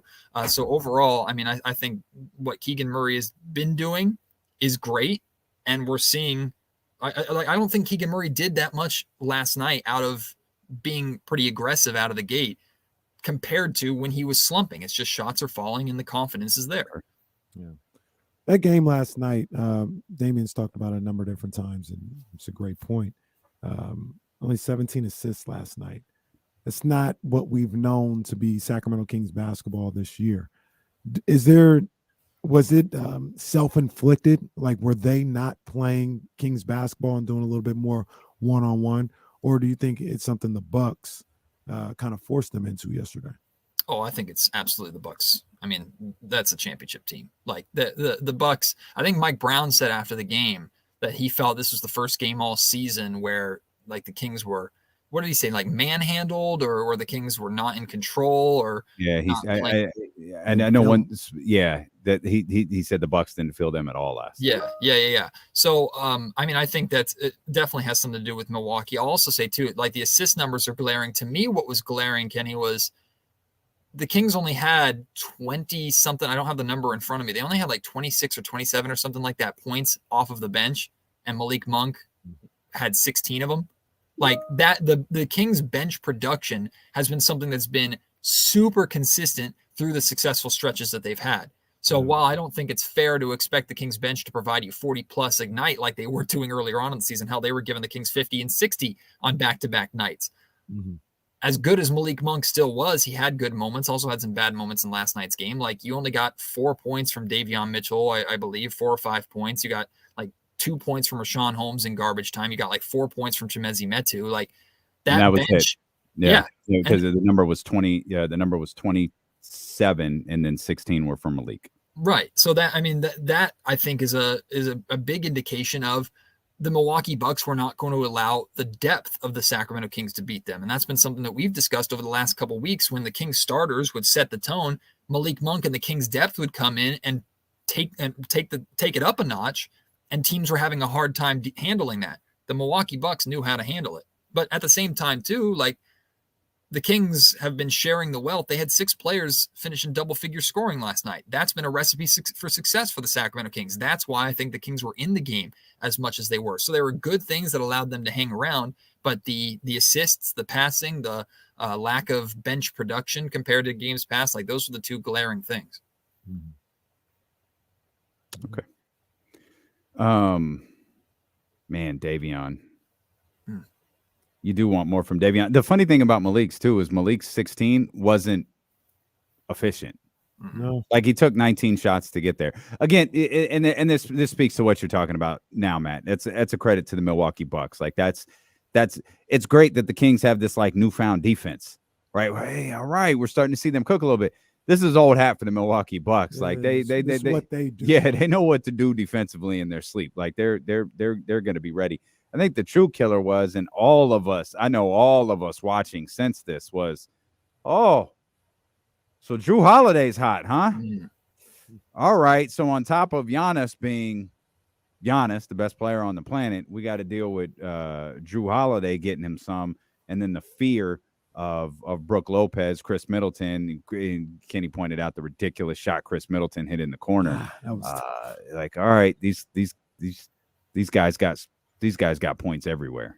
Yeah, it's a championship squad. Like, and Jrue Holiday is one of my favorite players in the league, and has been one of my favorite players in the league for a long time. Like, he's a gamer. He plays hard, and he can give you nights like that. It was his only it was his second 30-plus point game this season. He had one right at the beginning of the season in October when he dropped 34, and then this game. So it's not necessarily what he's known for, but when there's so much attention on Giannis Antetokounmpo, which, by the way, like I heard conversations and saw conversations of, well, who do the Kings have to match up against Giannis Antetokounmpo? Who does the NBA have to match up against Giannis Antetokounmpo? Outside of grabbing the dude's legs and holding on and pulling him down to the ground, there's nothing you can do to stop that freight train of a man. Jeff So Van Gundy. He's going to get his. But you're exactly like, the Kings can't allow Drew Holiday to drop 31 in addition to the 18 or so points that you're always going to get from Middleton, in addition to the double digits that you're going to get from Brook Lopez. But that's what makes this team so difficult to handle is, okay, Drew scores only 22 that night. Chris Middleton could easily go for 31. Brook Lopez could easily drop 20 if he's hot from the perimeter. He's going to get so many open looks. Like, that's where the Kings, depth-wise, I think that's where the Kings want to get to, where De'Aaron Fox is their 34. He's their Giannis. And you have to be afraid of Domantas Sabonis putting up 31 on you on any given night, but Kevin Huerter could do it. Malik Monk could do it. Keegan Murray could do it. Harrison Barnes could flirt with it a little bit too. So, like, that's a recipe for success that I think all models of the NBA are trying to fill. And maybe that's a model that the Golden State Warriors initially established where, okay, you can stop Steph Curry. What about everybody else who's going to still drop 20 on you? This question may not matter too much anymore, but I know we asked it earlier in the week, and I asked Matt George, or maybe it was last week, but who's the Kings' best player? Wow. I think best player is De'Aaron Fox. I think most impactful player is a different conversation, but best player is De'Aaron Fox. If I change the word from impactful to important, Domantas Sabonis. Yeah, okay. It's Domantas Sabonis. I mean, everything runs through Domantas Sabonis. He flirts with a triple-double every night. I think Drape said that last night. Like, oh, he's doing triple-double watch, or I think he said triple-double watch, and Katie was like, yeah, that might be every night at this point. That's just, he just does. We talked about the assist trouble that this team had last night. Really, for one of the first times all year. 17 assists for the team. Sabonis still had 7. Like, if the offense wasn't flowing the way that it was supposed to, his part of it was. Yeah. I think I disagree with both of you guys, though. Still De'Aaron Fox. In terms of importance and best. If he's not right, they don't have a shot. Not to win a game here or there, but to be where they want to be. If he's not right, if he's not 23 a night, like he can't dip down. We talk about, the last few games, he's at 18, 19. And they're 3 and 4 in those games. And they've, he can't do that. He can't. He has to be the guy that we raved about for the first month and a half of the season. And I think we lose sight of that because Domantas is so good. And a lot of the offense is put into his hands and he initiates it and things of that nature. And I just think last night was a little bit of a reminder, especially when you talk about road games. If Fox ain't right, and if he's not performing at an all-star level, that's the most important part of this team still. I think I disagree. Like, if you remove Domantas Sabonis from the team, what's that mean for them? They'd be in trouble. I mean, if you remove Domantas, an all-star, like he's just as good. He's that good. They'd be in trouble if he wasn't there for sure. It's not to diminish who he is to this team. I just think De'Aaron Fox he's still the answer is Malik Monk. Who are we kidding? Like, Malik Monk is the most important. He's the most important component to this. Nothing can happen to Malik Monk. We must protect him. Well, I mean, all jokes aside, I think he's proven to be top 3 simply because of how impactful he is with that second unit. Like, it's Fox and Sabonis in whatever order you want at number 1 and 2. Malik Monk is 3 because Malik Monk is the engine of that second unit. And more importantly, Malik, I call him the flash and the flare of this Kings team. For the most part, this roster is pretty reserved and they play pretty reserved. When Malik Monk comes into a game, things happen and he provides an energy that his teammates match. And that clearly, I mean, even we see the impact that it has at home games. When Malik Monk comes into the game, the crowd gets involved immediately. When the crowd gets involved, the Kings get involved. So, Malik, absolutely, all jokes aside, like, Malik is definitely a top 3 in terms of importance to this Kings squad, or at least he has been over the last few weeks. Yeah. No, just an interesting question. Well, they're the combination of Fox and Sabonis together. Yeah, is something that can take you far. Yeah, either one of them without the other is an issue. You know, they need each other. This franchise needs them both out there. So it was just we need just a him. question. We need them out there together. One thing I didn't expect, though, Matt, as you sing the praises of Malik Monk, talking about him being the third most important player, I didn't expect that. No, absolutely not. Kenny did. Kenny was prepared. Kenny's been preparing for this for 6 years. 6 years. I used to pray for times like this. I wasn't expecting this at all.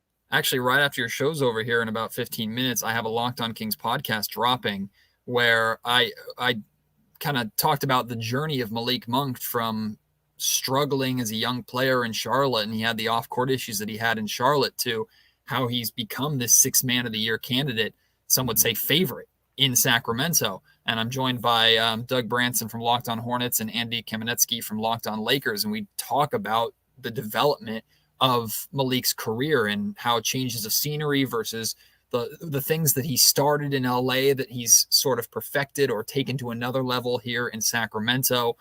So I'm looking forward to dropping that podcast. But it's a journey that I absolutely did not expect. And there's elements of Malik's game, in particular his passing, that I did not expect. I knew he had elements of being a playmaker in him.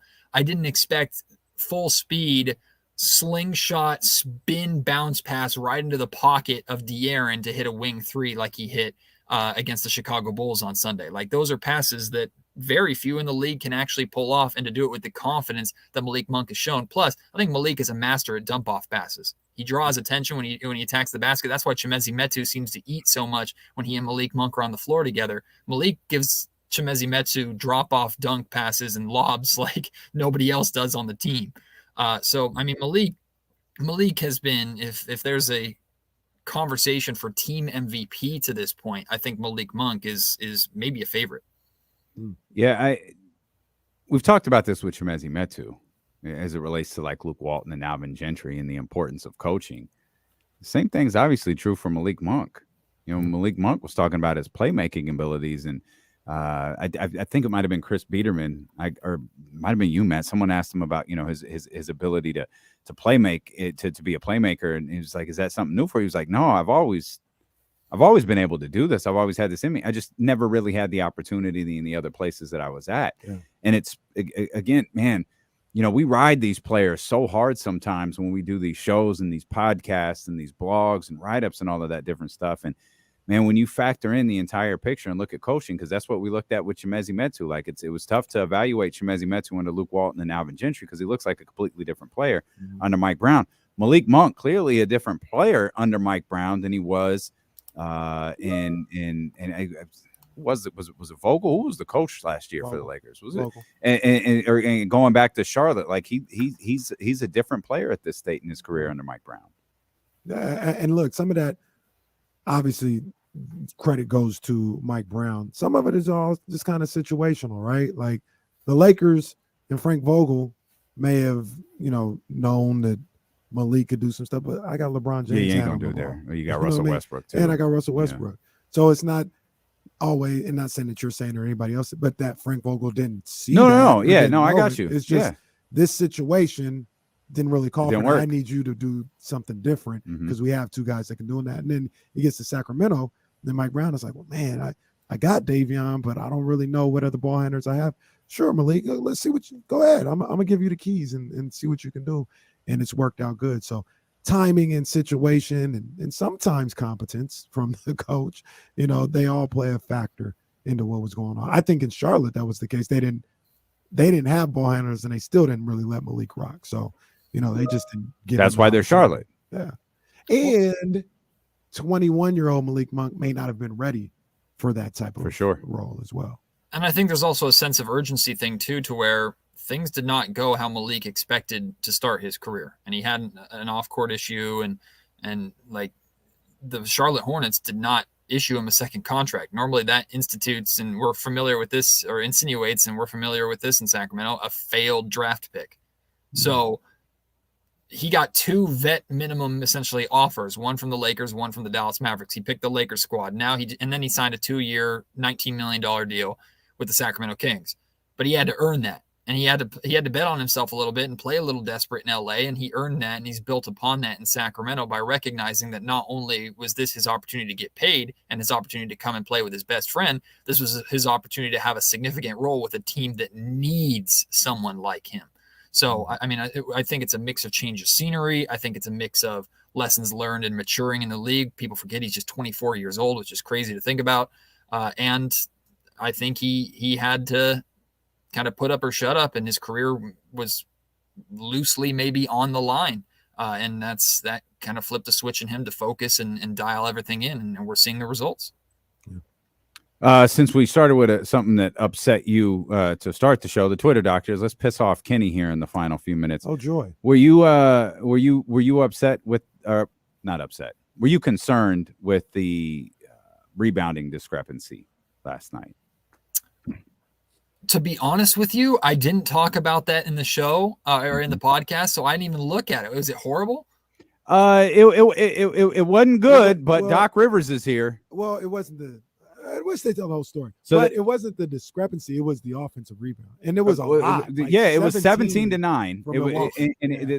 The overall total, I think, was 50-40. The offensive rebounding discrepancy was 17-9. The second chance points was a lot. Yeah, it was 25-11. My whole thing with Matt was everybody saw there like, oh, see, the Kings were just too small, to be able to match up with the Bucks. And I went back and looked at all 17 in offensive rebounds. A good number of those were long rebounds that guards got. And I looked back and I said, oh, these guards, the Davions and the De'Aarons and Malik's, they didn't rebound from that guard spot the way they have all season long. I thought they'd done a great job. And last night they kind of slipped on that and let a lot of long rebounds go out. So that's all it was. I was just like, it wasn't necessarily the size issue. It was them not team rebounding. Boy, if that isn't something that we've heard coach after coach after coach after coach here in Sacramento preach, though, right? You can't just rely on your bigs to rebound, especially against a team with the size of the Milwaukee Bucks. I'll have to go back and look at that because that didn't really jump off the page to me. Admittedly, I had one eye on the game and one eye on David Patrick's Sac State Hornets beating the crap out of Denver for the second time this season. I wouldn't say they beat the crap out of them, but it don't matter. Well, when you beat them twice in a year, you beat the crap out of them. Those are the rules. It doesn't matter if you win by 1 or win by 2, but if you win the 2 meetings, they beat them by like a combined 5 points. That's all right.